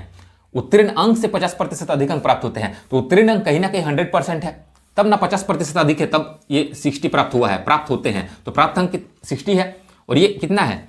50% अधिक प्राप्त हुआ है, मतलब 150% है, तो 150% इज इक्वल टू 60, तो 100% इज इक्वल टू हम लोग फाइंड कर लेंगे, तो 60 और ये डिवाइड में चल जाएगा और ये वाला मल्टीप्लाई में चला आएगा, तो 0 0 कैंसिल हो जाएगा। 5 का टेबल में काटिए, 5 3 जा 50, 5 3 जा 15, 5 का टेबल में 20 बार में, 3 का टेबल में ये 2 बार में, 2 2 जा 4 और एक 0, मतलब 40 अंक। और ये क्या आया, ये पास नंबर आया, ठीक है, ये उत्तीर्ण अंक आया। पास नंबर मतलब उत्तीर्ण अंक, तो ये उत्तीर्ण अंक लाया, मतलब पास मार्क्स है ये। क्लियर है, ये पास मार्क्स है 40। अब यहां बोला गया है फिर उत्तीर्ण होने वाले अंक अधिकतम अंकों के कितने प्रतिशत है। उत्तीर्ण होने वाले अंक, तो उत्तीर्ण होने वाले अंक कितना है, 40 है। और ये बोला गया अधिकतम अंकों के कितने प्रतिशत है, तो अधिकतम अंक हम लोग 100 माने थे, तो 100 का ये कितना परसेंट है, तो ये फ्रैक्शन बन गया। परसेंट में चेंज करने के लिए 100 से मल्टीप्लाई कर दीजिए, तो 100 कैंसिल हो जाएगा, तो 40%, ये हम लोग का आंसर हो जाएगा। नेक्स्ट क्वेश्चन देखिए, इसमें दिया गया है 2 छात्रों ने एक परीक्षा दी, उसमें से एक ने दूसरे से 12 अंक अधिक हासिल किए और उसके अंक उनके अंकों का योग का 56% था, तो दोनों छात्रों द्वारा प्राप्त अंक कितने हैं। तो 2 छात्र हैं, पहला और दूसरा, ये दोनों ने परीक्षा दी, उसमें से एक ने दूसरे से 12 अंक अधिक हासिल किए, तो एक ने अगर x अंक हासिल किया तो दूसरा ने क्या किया, इससे 12 ज्यादा हासिल किया, तो 12 ज्यादा मतलब क्या, इस ये लिखना है और प्लस में 12 करना है, x + 12 हो जाएगा। और उसके अंक, ठीक है, मतलब इसका अंक उनके अंकों का योग का 56% है, इसका अंक जो है, क्लियर है, इसका अंक जो है इनके अंकों के योग का, मतलब अंकों का योग कितना हो जाएगा, दोनों को ऐड कर दीजिए, x + 12, ये दोनों को ऐड कर दिए, इसको और इसको, क्लियर है। उसका अंक उन दोनों के अंकों के योग का कितना है, 56% था, कितना हो जाएगा, इन दोनों के अंकों के योग का 56%, तो 56% को भिन्न के फॉर्म में लिखेंगे तो 56/100 हो जाएगा, और ये इसके बराबर है। क्लियर है, तो दोनों छात्रों द्वारा प्राप्त अंक कितने हैं, तो दोनों छात्रों द्वारा प्राप्त अंक हम लोग को निकालना है। इसको सॉल्व करेंगे हम लोग को x का वैल्यू निकल के आ जाएगा। अब सॉल्व कर लेते हैं, तो इधर क्या हो गया, x + 12 = 2x + 12 हो जाएगा यहाँ पे, और ये 100 इधर आ जाएगा, तो इधर 100 में क्या हो जाएगा, मल्टीप्लाई में चल जाएगा, यहाँ पे क्या होगा 56। अब इसको सॉल्व करेंगे, कितना होगा 100x प्लस में 1200, 56 × 2 कितना होगा 112x प्लस 12 से इसको मल्टीप्लाई करिए, 12 6 जा 72 का 2 कैरी 7, 12 5 जा 60, 60 और 7 67। अब x वाले को एक साइड कर लेंगे, कितना हो जाएगा 100x और माइनस में 112x = 672, और ये इधर जाएगा तो माइनस में 1200 हो जाएगा। अब इसे इसको माइनस करेंगे तो -12x = इसे इसको माइनस करेंगे तो 10 से 2 जाएगा तो 8 हो जाएगा, फिर 9 से 7 जाएगा तो 2 हो जाएगा, ये हो गया 11, 11 से 6 जाएगा तो 5 हो जाएगा, और ये कितने में माइनस में होगा, तो माइनस माइनस कैंसिल हो जाएगा। अब x = 5 to 8 और डिवाइड में 12। अब 12 का टेबल में इसको काटिए, 12 4 जा 48, बचा हम लोग का 4, फिर 12 4 जा 48, तो x = 44, तो x = 44 मतलब इसका वैल्यू जो है हम लोग कितना आ गया 44, इसका वैल्यू आ गया। तो ये क्या है, इसका भी वैल्यू हम लोग निकाल लेंगे, तो इस x की जगह पे कितना 44 लिखेंगे प्लस 12, तो 44 और 12 ऐड कर दीजिए, कितना हो जाएगा 4 और 2 6, 4 और 1 5, तो इसका आया 56 और इसका आया 44। क्लियर, तो ये हम लोग का आंसर हो जाएगा। नेक्स्ट क्वेश्चन देखिए, इसमें दिया गया एक परीक्षा में जिसका पूर्णांक 500 है, जिसमें ए को बी से 15% अधिक अंक प्राप्त हुए, बी को सी से 25% अधिक अंक प्राप्त हुए और सी को डी की तुलना में 20% कम अंक प्राप्त हुए। यदि डी को 400 अंक प्राप्त हुए तो पूर्णांक का कितना प्रतिशत ए द्वारा प्राप्त किया गया। तो बहुत ही सिंपल सा क्वेश्चन है, ठीक है, इसको सेकंड्स में हम लोग सॉल्व करेंगे। देखिए पहले लिख लीजिए किसका बात किया गया है, तो एबीसीडी का बात किया गया है, और यहाँ पे डी का मार्क्स दे दिया गया है 400, मतलब 500 टोटल मार्क्स था, उसमें से 400 इसको मिला। अब क्वेश्चन को पढ़ेंगे, परीक्षा में जिसका पूर्णांक 500 है, जिसमें ए को बी से 15% अधिक, ए को जो है बी से कंपेयर किया गया है 15% अधिक है, बी को सी से कंपेयर किया गया कि बी को सी से 25% अधिक प्राप्त हुआ, सी को डी की तुलना में 20% कम अंक प्राप्त हुए हैं। मतलब सी को जो है डी से कितना 20% कम अंक प्राप्त हुआ है, डी की तुलना में 20% कम अंक प्राप्त हुआ, इसका मतलब क्या, डी से ये 20% कम अंक प्राप्त किया है, तो इसका 20% निकाल के माइनस करके यहाँ पे लिख देंगे। क्लियर है, और 20% निकालना बहुत ही इजी है। देखिए 10% निकालेंगे पहले, तो 400 का 10% कितना हो जाएगा 40, एक ही इधर पॉइंट देते हैं हम लोग का 10% निकल के आ जाता है, तो 10% 40, तो 20% 80, तो 80 माइनस कर देंगे क्योंकि 20% हम लोग का 80 हो गया और 20% ये कम प्राप्त किया है, तो इसे 20% कम कर दीजिए, 20% कितना हुआ 80, तो 80 से माइनस कर देंगे, कितना हो जाएगा 320। अब बी को सी से करिए, सी का वैल्यू हम लोग को पता है, सी से डायरेक्टली हम लोग ए पे नहीं आ सकते, सी से बी में आएंगे। अब देखिए बी और सी का यहाँ पे कंपेयर किया गया है, बी को सी से 25% अधिक अंक प्राप्त हुए, बी को जो है इससे 25% अधिक प्राप्त हुआ है, तो इसका 25% हम लोग निकालेंगे। तो 25% निकालने के लिए क्या करते हैं हम लोग, 4 से डिवाइड करते हैं, हम लोग को 25% निकल के आ जाता है, तो 4 से इसको डिवाइड करेंगे तो 4 8 जा 32, मतलब 80 निकल के आएगा। तो 80 क्या करेंगे ज्यादा कर देंगे क्योंकि इसको 25% सी से ज्यादा है, तो 80 इसमें ज्यादा कर देंगे तो 80 ऐड करेंगे कितना हो जाएगा 400 हो जाएगा। अब बोला कि ए को बी से 15% अधिक अंक प्राप्त हुए, ए को बी से 15% अधिक अंक प्राप्त हुए, ए जो है बी से 15% अधिक है तो इसका 15% निकालेंगे और ऐड करेंगे तो देखिए 10% निकालेंगे कितना हो जाएगा, तो एक इधर पॉइंट देते ही हम लोग का 10% निकल के आ जाएगा, तो एक इधर पॉइंट देंगे तो कितना हो जाएगा 40, क्योंकि पॉइंट के बाद जीरो की कोई वैल्यू नहीं है। 10% 40 तो 5% 20 होगा, 10% और 5% 15% हो जा रहा है तो मतलब 40 और 20 60 हो जाएगा। क्लियर है, ऐड कर देंगे तो कितना हो जाएगा 460। तो इस तरीके से माइंड में निकल के आ जाएगा, एक लाइन में हम लोग को चारों का वैल्यू निकल के आ जाएगा। अब देखिए यहाँ पे बोला क्या गया है, यदि डी को 400 अंक प्राप्त होते हैं तो पूर्णांक का कितना प्रतिशत ए द्वारा प्राप्त किया गया, ये जो है ए द्वारा प्राप्त किया गया इतना है और ये बोल रहा है पूर्णांक का कितना प्रतिशत है, तो पूर्णांक कितना है तो पहले ही बोल दिया गया जिसका पूर्णांक, एक परीक्षा में जिसका पूर्णांक 500 है, ठीक है, तो 500 पूर्णांक है मतलब फुल मार्क्स कितना है 500 है, 500 में से 460 इसको मिला है, ये कितना परसेंट है ये पूछा गया, इसको परसेंट में चेंज करना है, तो परसेंट में चेंज करने के लिए 100 से बस मल्टीप्लाई करिए, 2 जीरो से 2 जीरो कैंसिल हो जाएगा, 5 का टेबल में काटिए, 5 9 45, 1 बचा, 5 2 10, तो 92। क्लियर है, तो 92% ये हम लोग का आंसर हो जाएगा। नेक्स्ट क्वेश्चन देखिए, इसमें दिया गया परीक्षा में उपस्थित होने वाले कुल छात्रों में से 65% लड़के थे, तो टोटल बॉयज कितना है 65% है, तो गर्ल्स कितना हो जाएगा 35%, क्योंकि अपने आप में कोई भी चीज क्या होता है 100% होता है, 100% छात्र में से 100% स्टूडेंट्स में से 65% अगर बॉयज है तो 35% गर्ल्स होगा, 100 में से इसको माइनस कर दीजिए। अब इसको हम लोग रेशियो में कन्वर्ट कर लेंगे। क्लियर है, देखिए 5 का टेबल में ये 7 बार में चल जाएगा, 5 का टेबल में ये 13 बार में चल जाएगा, तो 13:7, और ये जो रेशियो आया किसका आया बॉयज और गर्ल का, मतलब बॉयज अगर हम लोग 13 मानते हैं कि बॉयज है तो गर्ल्स कितना है 7 है। अब बोला गया 28% लड़के और 16% लड़कियां अनुत्तीर्ण हुई, मतलब फेल हुई, और 702 लड़के उत्तीर्ण हुए। ठीक है, यहाँ पे देखिए 28% लड़के हैं और ये क्या हो रहा है फेल हो रहा है, और 702 लड़के क्या हो रहे हैं पास हो रहे हैं, तो यहाँ पास कितना होगा परसेंट में, ये भी हम लोग निकाल लेंगे तब इसको कंपेयर कर सकते हैं। तो पास कितना परसेंट होगा, 28% लड़के अगर फेल हो रहा है तो इसका मतलब क्या 72% लड़के पास हो रहे हैं, और 72% लड़के अगर पास हो रहे हैं तो 72% इसका निकाल लेंगे हम लोग, लड़का इतना है इसका 72% निकाल लेंगे, तो देखेंगे इसका 72% निकालने जाएंगे तो पॉइंट में आ जाएगा, कैलकुलेशन टफ हो जाएगा। तो कैलकुलेशन को इजी करने के लिए हम यहाँ पे 100 से दोनों को मल्टीप्लाई कर देते हैं, बोथ साइड करना पड़ेगा। अगर 1000 से मल्टीप्लाई करेंगे तो भी बोथ साइड कर, मतलब जिससे मल्टीप्लाई करेंगे, इसको अगर 100 से मल्टीप्लाई करेंगे तो इसको भी 100 से करना पड़ेगा, इसको अगर 5 से करेंगे तो इसको भी 5 से करना पड़ेगा, बोथ साइड करना पड़ेगा। तो बॉयज कितना है 1300 है और गर्ल्स 700 है। ठीक है, 1300 बॉयज में से क्या बोल रहा है 28% क्या है लड़के फेल हुए हैं, इसका मतलब क्या 72% पास हुए हैं, तो इसका 72% हम लोग निकाल लेंगे, 1300 है इसका 72% निकाल लेंगे, तो 72/100, 2 जीरो से 2 जीरो कैंसिल हो जाएगा, 13 2 26 का 6 कैरी 2 हो गया, 13 7 91 और 2 कितना हो जाएगा 91 और 2 93, मतलब बॉयज जो है इतना है, ये क्या हो रहा है पास हो रहा है, और पास यहाँ पे लड़के दिया गया है 702 लड़के पास हो रहे हैं, उत्तीर्ण हो रहे हैं। ठीक है, 702 लड़के उत्तीर्ण हुए, और उत्तीर्ण कितना हो रहा है इतना लड़का उत्तीर्ण हो रहा है, तो हम बोल सकते हैं 936 इज इक्वल टू 702। कितनी लड़कियां उत्तीर्ण हुई है हम लोग निकाल लेंगे, तो अनुत्तीर्ण कितनी हुई थी 16% लड़कियां अनुत्तीर्ण हुई थी, इसका मतलब पास कितना हुई थी, तो 100 में से 16 को माइनस कर दीजिए। क्लियर है, तो कितना हो जाएगा 84। ठीक है, 84% लड़कियां क्या हो रही है पास हो रही है, तो 84% इसका निकाल लेंगे, तो 84/100 2 जीरो कैंसिल हो जाएगा, 7 4 28 का 8 कैरी 2, 7 8 56 और 2 58। 936 इज इक्वल टू 702, तो 588 इज इक्वल टू हम लोग को फाइंड करना पड़ेगा। 702 ये नीचे चल जाएगा और ये मल्टीप्लाई में चल जाएगा 588। अब बस कैलकुलेशन है, कैलकुलेशन करते ही हम लोग का आंसर आ जाएगा। तो देखिए कट जाएगा, 9 का टेबल में 9 1 9, 9 4 36, 9 का टेबल में इसको काटिए, 9 7 63 और बचेगा कितना हम लोग का 7, 9 8 72। अब कट जाएगा, 2 का टेबल में काटिए, 2 5 10, 2 2 4, 2 का टेबल में इसको काटेंगे, 2 3 6, 1 बचा, 2 9 18, 13 का टेबल में 3 बार में, 13 का टेबल में 4 बार में, 4 का टेबल में इसको काटेंगे, 4 1 4, 1 बचा 4 18 हो गया। अब कितना 4 3 12 और 4 बचा 4, देखिए 4 का टेबल में इसको काटेंगे तो 4 1 4, 1 बचा 5 हो गया, 18 हुआ, 4 3 12, 4 4 16 होगा।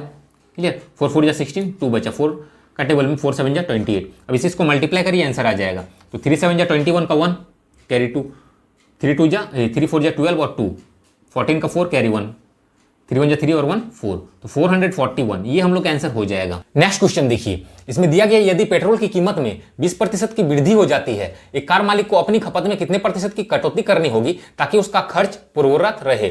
पूर्ववत मतलब क्या, पहले जितना उसका खर्च था अभी भी उसका खर्च उतना ही रहे। तो देखिए बहुत ही सिंपल सा क्वेश्चन है, वृद्धि दिया गया है ठीक है। और फाइंड करना क्या है, कितनी कटौती करनी होगी, कटौती मतलब क्या, कमी करनी होगी। तो वृद्धि दिया गया है और कमी निकालना है, तो इजीली सॉल्व हो जाएगा। जो दिया रहता है उसको हम लोग को लिखना है और डिवाइड करेंगे किससे, 100 में इसको ऐड करेंगे, क्यों, क्योंकि वृद्धि है, कमी रहता तो 100 में माइनस करते हैं, वृद्धि है इसलिए 100 में इसको प्लस करेंगे, तो 100 में 20 को प्लस करेंगे, कितना हो जाएगा, 120 हो जाएगा। और इसको नीचे में लिखेंगे, ये बन गया भिन्न, भिन्न को परसेंट में कन्वर्ट करने के लिए 100 से बस मल्टीप्लाई कर दीजिए। तो 20 का टेबल में ये 6 बार में, 2 का टेबल में 3 बार में, 2 का टेबल में ये 50 बार में। अब इसे इसको डिवाइड करेंगे तो कितना हो जाएगा, विशेष को डिवाइड करेंगे तो कितना, 3 1 जा 3, 2 बचा, 3 6 जा 18, फिर 2 बचा, मतलब 16.2/3%। ये हम लोग का आंसर हो जाएगा। अगर कॉन्सेप्ट वाइज जाएंगे, ठीक है, किसी के माइंड में अगर नहीं आया ये वाला, तो कॉन्सेप्ट वाइज अगर जाएंगे तो भी सॉल्व होगा। देखिए पेट्रोल की कीमत में 20% की वृद्धि हो जाती है, तो मान लेते हैं पेट्रोल का कीमत जो है, ठीक है, 100 रुपया है। अब उसमें क्या हो रहा है, 20% बढ़ जा रहा है, मतलब 120 रुपया हो जा रहा है। 20% बढ़ जा रहा है, इसका मतलब क्या, 120 रुपया हो जा रहा है। अब तो कार के मालिक को अपनी खपत में कितने प्रतिशत की कटौती करनी होगी तो खर्च पूर्वरत रहे। अब देखिए 120 रुपया हो जा रहा है, लेकिन खर्च उसको पहले जितना ही करना है, तो कितना कटौती करना पड़ेगा, 20 का कटौती करना पड़ेगा। क्लियर है, तो 20 का कटौती करना पड़ रहा है। दाम तो अभी इतना हो गया है, इससे ना काट के हम लोग 100 दे रहे हैं, मतलब इससे काट के, मतलब हम लोग 20 रुपया काट रहे हैं इससे। क्लियर है, इतना से हम लोग 20 रुपया काट के दे रहे हैं, तो इतना से 20 रुपया काट रहे हैं, तो 20 रुपया लिखेंगे। और किससे काट रहे हैं, 120 से, तो 120 से नीचे हो जाएगा। ये बन गया भिन्न, भिन्न को परसेंट में चेंज करेंगे तो 100 से मल्टीप्लाई। अब ये वाला कैलकुलेशन यहाँ पे हम लोग कर चुके हैं, ठीक है। इसको सॉल्व करें कितना, 16.2/3%।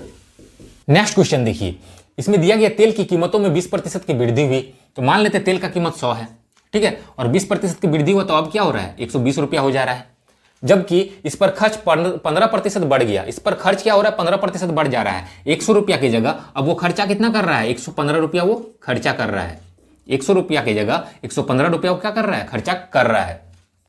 तेल की खपत में वृद्धि या कमी प्रतिशत क्या है, देखिए तेल का दाम बढ़ गया, 120 रुपया हो गया, लेकिन वो खर्चा क्या कर रहा है, तब 15% बढ़ा दे रहा है। पिछला क्वेश्चन के जैसे ही है, पिछला क्वेश्चन में वो खर्चा नहीं बढ़ाया था। क्लियर है, इसमें बोल रहा है कि खर्चा वो बढ़ा दे रहा है 15%, मतलब 100 की जगह वो 115 रुपया खर्चा कर रहा है। तो खपत में वृद्धि या कमी प्रतिशत क्या है, तो खपत में देखिए कमी या वृद्धि होगा, तो 120 रुपया लीटर है, मान लेते हैं 120 रुपया लीटर है, 115 रुपया ही वो खर्चा कर रहा है। तो क्या हो रहा है, खपत में कमी हो रहा है। कितना कमी हो रहा है, 5 का कमी हो रहा है, और इसी को प्रतिशत में बोला गया है। तो 5 का कमी हो रहा है, किससे कम कर रहे हैं, 120 से, तो नीचे में 120 हो जाएगा। प्रतिशत में चेंज करने के 100 से मल्टीप्लाई कर दीजिए, 0 से 0 कैंसिल हो जाएगा। अब देखिए 2 का टेबल में ये 5 बार में चल जाएगा, 2 का टेबल में ये 6 बार में, 5 5 जा 25 डिवाइड में 6, 6 4 जा 24, 1 बचा, नीचे में 6, तो इतना प्रतिशत का क्या हुआ, कमी। ये हम लोग का आंसर हो जाएगा।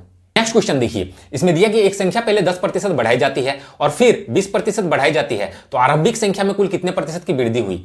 बहुत ही सिंपल क्वेश्चन है, ठीक है। तो संख्या मान लेते हैं हम 100 है, पहले क्या कर रहा है, 10% बढ़ा रहा है, तो इसका 10% कितना हो जाएगा, तो 10 हो जाएगा। क्लियर, तो 10 बढ़ा देंगे, कितना हो जाएगा, 110।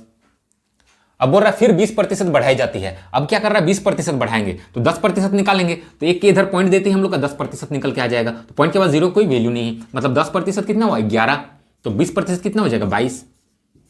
क्लियर, क्योंकि 10 दूनी 20 हो जाता है, तो 11 दूनी 22, इतना बढ़ेगा, तो कितना होगा, 2 2 और 1 3 और 1।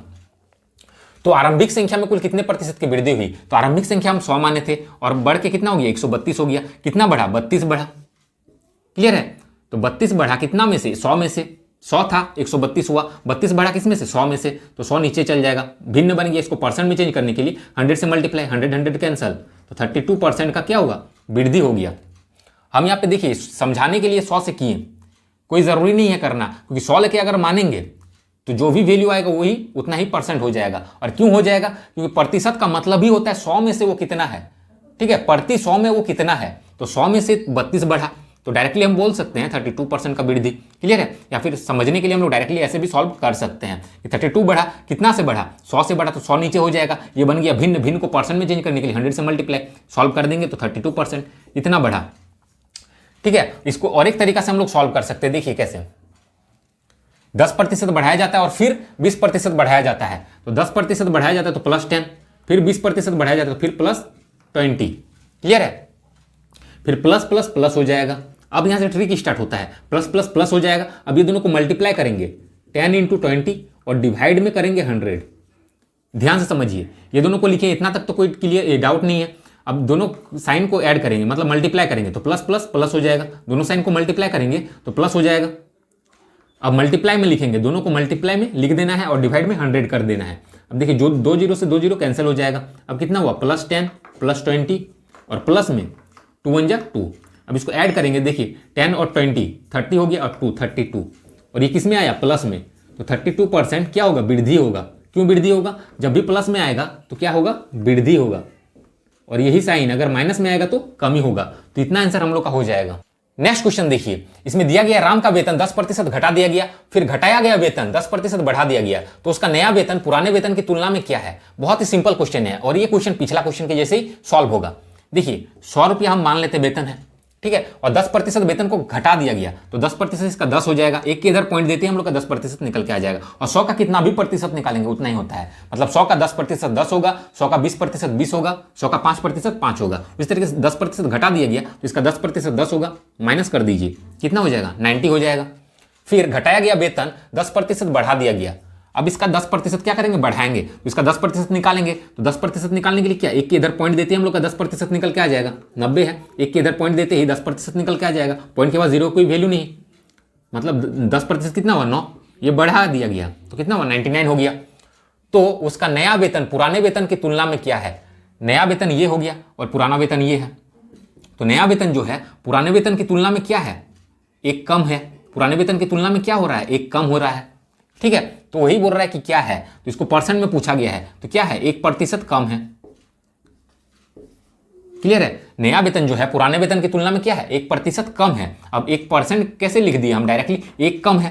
क्लियर है, हम डायरेक्टली यहाँ परसेंट नहीं लिख सकते हैं। इसको समझने के लिए देखिए क्या करेंगे, डायरेक्टली इसको लिख रहे हैं। क्यों लिख रहे हैं, क्योंकि 100 मान के चले हैं, यहाँ पे दूसरा वैल्यू मान के चलेंगे तो डायरेक्टली कुछ दूसरा वैल्यू आ जाएगा, दूसरा वैल्यू मान के चलेंगे दूसरा वैल्यू आ जाएगा, तो उसको हम लोग डायरेक्टली परसेंट में नहीं लिख सकते हैं। क्लियर है, तो देखिए कॉन्सेप्ट क्या कहता है, एक कम हुआ, कितना से कम हुआ 100 से कम हुआ, ये बन गया भिन्न, भिन्न को परसेंट में चेंज करेंगे तो 100 से मल्टीप्लाई, 100 से 100 कैंसिल हो गया, तब ना एक आया, तो 1% इसीलिए हो रहा है। यहाँ पे अगर हम 200 मान के चलेंगे तो दूसरा आ जाएगा, 2 आ जाएगा यहाँ पे। क्लियर है, तो 2 आ जाएगा। देखिए 200 मान के भी हम लोग चल सकते हैं, 200 मान के चल रहे हैं, 10% घटा दिया गया तो इसका 10% कितना होगा, एक के इधर पॉइंट दे दिए 10%, तो 10% 20 हो गया, तो 20 घटा देंगे कितना हो जाएगा 180। अब क्या हो रहा है 10% बढ़ा दिया गया तो 10% 18 होगा। क्लियर है, 18 क्या करेंगे बढ़ा देंगे तो 891, तो 198 हो रहा है और 200। तो बोल रहा है पुराने वेतन, तो उसका नया वेतन पुराने वेतन की तुलना में क्या है, तो नया वेतन 198 है, पुराने वेतन की तुलना में क्या है, देखिए 2 कम हो रहा है। तो हम यहाँ पे डायरेक्टली 2% नहीं बोल सकते हैं, कॉन्सेप्ट वाइज जाएंगे। 2 कम हो रहा है किससे, 200 से कम हो रहा है। परसेंट में चेंज करने के लिए 100 से मल्टीप्लाई, तो 2 जीरो से 2 जीरो कैंसिल, 2 से 2 1 बार में कैंसिल, तो 1% की क्या हो रहा है कमी हो रहा है। तो मान हम लोग कुछ भी सकते हैं, 100 मानने से थोड़ा इजी होता है कि इसके बाद हम लोग को सॉल्व नहीं करना पड़ता है। अब इसको देखिए नेक्स्ट कॉन्सेप्ट से भी सॉल्व कर सकते हैं। 10% क्या हुआ घटा दिया गया इसलिए -10, फिर 10% बढ़ा दिया गया तो +10, अब माइनस प्लस माइनस हो जाएगा। अब क्या करेंगे, दोनों को मल्टीप्लाई करेंगे और डिवाइड में 100, तो 2 जीरो से 2 जीरो कैंसिल हो गया, तो कितना हो गया 1 हो गया। क्लियर, तब -10 फिर +10 और यहाँ माइनस है तो -1, तो देखिए -10 + 10 क्या हो जाएगा 0 हो जाएगा, कट जाएगा, तो क्या हुआ -1, मतलब -1 का मतलब क्या 1% का कमी। इसी क्वेश्चन को हम लोग माइंड में भी सॉल्व कर सकते हैं। देखिए दो जो सेम वैल्यू अगर रहेगा, दो को वैल्यू अगर सेम रहे, दो को वैल्यू अगर सेम रहे तो हम लोग क्या करेंगे, उसमें वैल्यू थोड़ा सा अलग था, 10% और 20% था, इसमें दोनों वैल्यू सेम है तो कुछ नहीं करना है, इधर वाला वैल्यू को काट देंगे डायरेक्ट, 0 0 कट जाएगा, 1 1 जा 1, और हमेशा कमी होगा 1% की कमी। तो जितना भी कॉन्सेप्ट बताएं सारे कॉन्सेप्ट को माइंड में रखना है। नेक्स्ट क्वेश्चन देखिए, इसमें दिया गया चीनी की कीमत में 20% की कमी हो जाती है तो एक व्यक्ति 36 रुपये में 500 ग्राम चीनी अधिक खरीद सकता है, तो प्रति किलोग्राम चीनी की आरंभिक कीमत क्या थी। बहुत ही सिंपल क्वेश्चन है और इंटरेस्टिंग भी है क्वेश्चन। देखिए चीनी का कीमत 20% कम हुआ तो जाहिर सी बात है उसको 36 रुपये में 500 ग्राम जो अधिक चीनी मिल रहा है, तो जाहिर सी बात है कि 20% चीनी का दाम अगर कम होगा, 20% चीनी का दाम अगर कम होगा तो चीनी अधिक मिलेगा ही। क्लियर है, बेसिक सा कॉन्सेप्ट है। तो चीनी का दाम 20% अगर कम हो रहा है तो चीनी कितना ज़्यादा मिल रहा है, 500 ग्राम ज़्यादा मिल रहा है, तो इसको केजी में अगर हम लोग लिखेंगे तो कितना लिख सकते हैं 0.5 kg। क्लियर है, क्योंकि यहाँ पे प्रति किलोग्राम चीनी की कीमत निकालनी है, किलोग्राम में निकालना है हम लोगों को। ठीक है, तो 20% कम हो रहा है तो 0.5 kg ज़्यादा मिल रहा है, तो 100% अगर कम हो जाएगा तो कितना मिलेगा हम लोग निकाल सकते हैं। तो क्या हो जाएगा 0.5, ये इधर आ जाएगा डिवाइड हो जाएगा और ये इधर मल्टीप्लाई हो जाएगा, पॉइंट हटेगा तो 0 0 से 0 कैंसिल हो जाएगा, अब कितना हो जाएगा 5/2, इसका मतलब क्या 2.5 kg। तो बोला गया चीनी की आरंभिक कीमत क्या थी, मतलब आरंभिक कीमत मतलब क्या, उसका पहले कीमत कितना था, ठीक है, पास्ट में कीमत कितना था, ये पूछा गया है। तो जब भी ऐसा पूछा जाए इससे इसको माइनस कर देना है, ठीक है। तो 2.5 से 0.5 जाएगा तो 2 हो जाएगा, तो 2 kg। तो 2 kg चीनी का दाम कितना हो गया 36 रुपया, ठीक है। 2 kg चीनी का दाम हम लोग को निकल के आ गया 36 रुपया। हम लोग डायरेक्टली लिखेंगे या फिर ऐसे भी लिख सकते हैं, ठीक है। प्रति किलोग्राम चीनी का मूल्य पूछा गया है ना, तो 2 किलो का अगर 36 रुपया है तो 2 से डिवाइड कर दीजिए, 1 किलो का दाम निकल के आ जाएगा। तो 2 से इसको डिवाइड करेंगे, कितना हो जाएगा 18 रुपीज़ पर kg। और ये कब है, आरंभिक कीमत है। अगर इसी क्वेश्चन में आरंभिक के जगह अगर वर्तमान कीमत पूछता, आरंभिक के जगह वर्तमान कीमत अगर पूछता तो क्या होगा, तो इसका डिफरेंस नहीं करेंगे, ये वाला लेंगे हम लोग। 2.5 kg का दाम कितना है 36 रुपया, तो 1 kg का दाम कितना हो जाएगा 36 को बस इसे डिवाइड कर देना है, क्लियर है। तो 1 kg का दाम निकल के आ जाएगा, पॉइंट से पॉइंट अगर हटाएंगे तो यहाँ पे 0 हो जाएगा। अब इसको काटेंगे 5 का टेबल में 5 बार में, 5 7 जा 35, 1 बचा, 5 2 जा 10। अब 5 से इसको डिवाइड कर देंगे, कितना हो जाएगा 5 1 जा 5, कितना बचा 2 बचा, 5 4 जा 20, ठीक है। फिर 2 बचा, पॉइंट देके एक 0 चल जाएगा, तो 5 4 जा 20, इस तरीके से आते रहेगा। तो इतना रुपया पर इतना रुपीस पर kg, ठीक है। और ये कब होगा, ये कौन सा कीमत है, ये वर्तमान कीमत है, प्रेजेंट का, ठीक है। प्रेजेंट का रेट इतना है, ठीक है। और पास्ट का रेट कितना था, इतना। आरंभिक कीमत ये है, ये कौन सा कीमत है, आरंभिक कीमत है। तो 2 टाइप का क्वेश्चन इसमें बनता है, या तो आरंभिक कीमत पूछेगा या तो फिर वर्तमान कीमत पूछेगा। नेक्स्ट क्वेश्चन देखिए, इसमें दिया गया चीनी के मूल्य में 10% की कमी होने के कारण एक व्यक्ति 270 रुपया में 1 kg चीनी अधिक खरीद सकता है, तो प्रति किलोग्राम चीनी की आरंभिक मूल्य ज्ञात करें। तो पिछला क्वेश्चन के जैसे सॉल्व होगा। देखिए चीनी का दाम जो है घट रहा है, तो जाहिर सी बात है कि 270 रुपया में 1 kg चीनी उसको अधिक ही मिलेगा। चीनी का दाम घटेगा तो चीनी उस पैसा में ज्यादा ही मिलेगा। तो चीनी का दाम कितना घट रहा है, 10% घट रहा है, तो कितना ज्यादा मिल रहा है, 1 kg ज्यादा मिल रहा है, क्लियर है। तो 100% अगर चीनी का दाम घट जाएगा तो कितना मिलेगा, तो 1 डिवाइड में ये हो जाएगा और ये मल्टीप्लाई में चल जाएगा। तो 0 0 कैंसिल, कितना हो गया 10 kg, क्लियर है। तो प्रति किलोग्राम चीनी का आरंभिक मूल्य ज्ञात कीजिए। तो चीनी का आरंभिक मूल्य बोला गया है, तो इसीलिए क्या करना है हम लोग को, डिफरेंस करना है। इसी इसको माइनस करेंगे, कितना हो गया 9 kg। और 9 kg का दाम, ठीक है, मतलब 9 kg का दाम 270 रुपया है। तो 1 kg का दाम यहाँ पूछा गया, प्रति किलोग्राम ये पूछा गया है। तो क्या करना होगा हम लोगों को, इससे इसको डिवाइड कर देना है, तो 1 kg का दाम निकल के आ जाएगा। तो 9 3 जा 27, 1 0, मतलब 30 रुपया पर kg, क्लियर है। और ये कब का दाम है, ये हम लोग का आरंभिक कीमत है।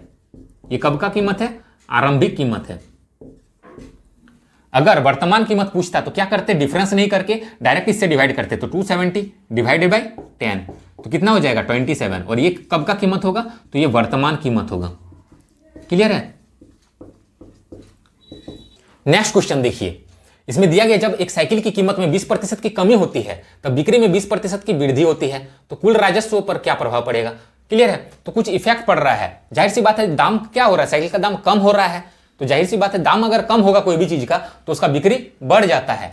तो दाम कम हो रहा है 20%, तो बिक्री क्या हो रहा है 20% बढ़ जा रहा है, तो कुल राजस्व पर कितना प्रभाव पड़ेगा। तो क्या करना है हम लोग को, डायरेक्टली क्वेश्चन को सॉल्व करना है। देखिए 0 0 हम लोग कैंसिल कर देंगे, 2 2 जा 4, तो 4% का क्या हो रहा है, कमी, ठीक है। ये डायरेक्टली माइंड में भी सॉल्व कर सकते हैं या लिख के अगर सॉल्व करेंगे, देखिए 20% क्या हो रहा है, कमी, तो -20 लिखेंगे, क्लियर। सेकंड टाइप में हम लोग सॉल्व करेंगे सेकंड मेथड से, तो -20 हो जाएगा, फिर 20% का वृद्धि तो +20 हो जाएगा, और माइनस प्लस माइनस हो जाएगा, तो दोनों को मल्टीप्लाई करिए, 20 × 20 और डिवाइड में 100, 2 0 से 2 0 कैंसिल हो जाएगा।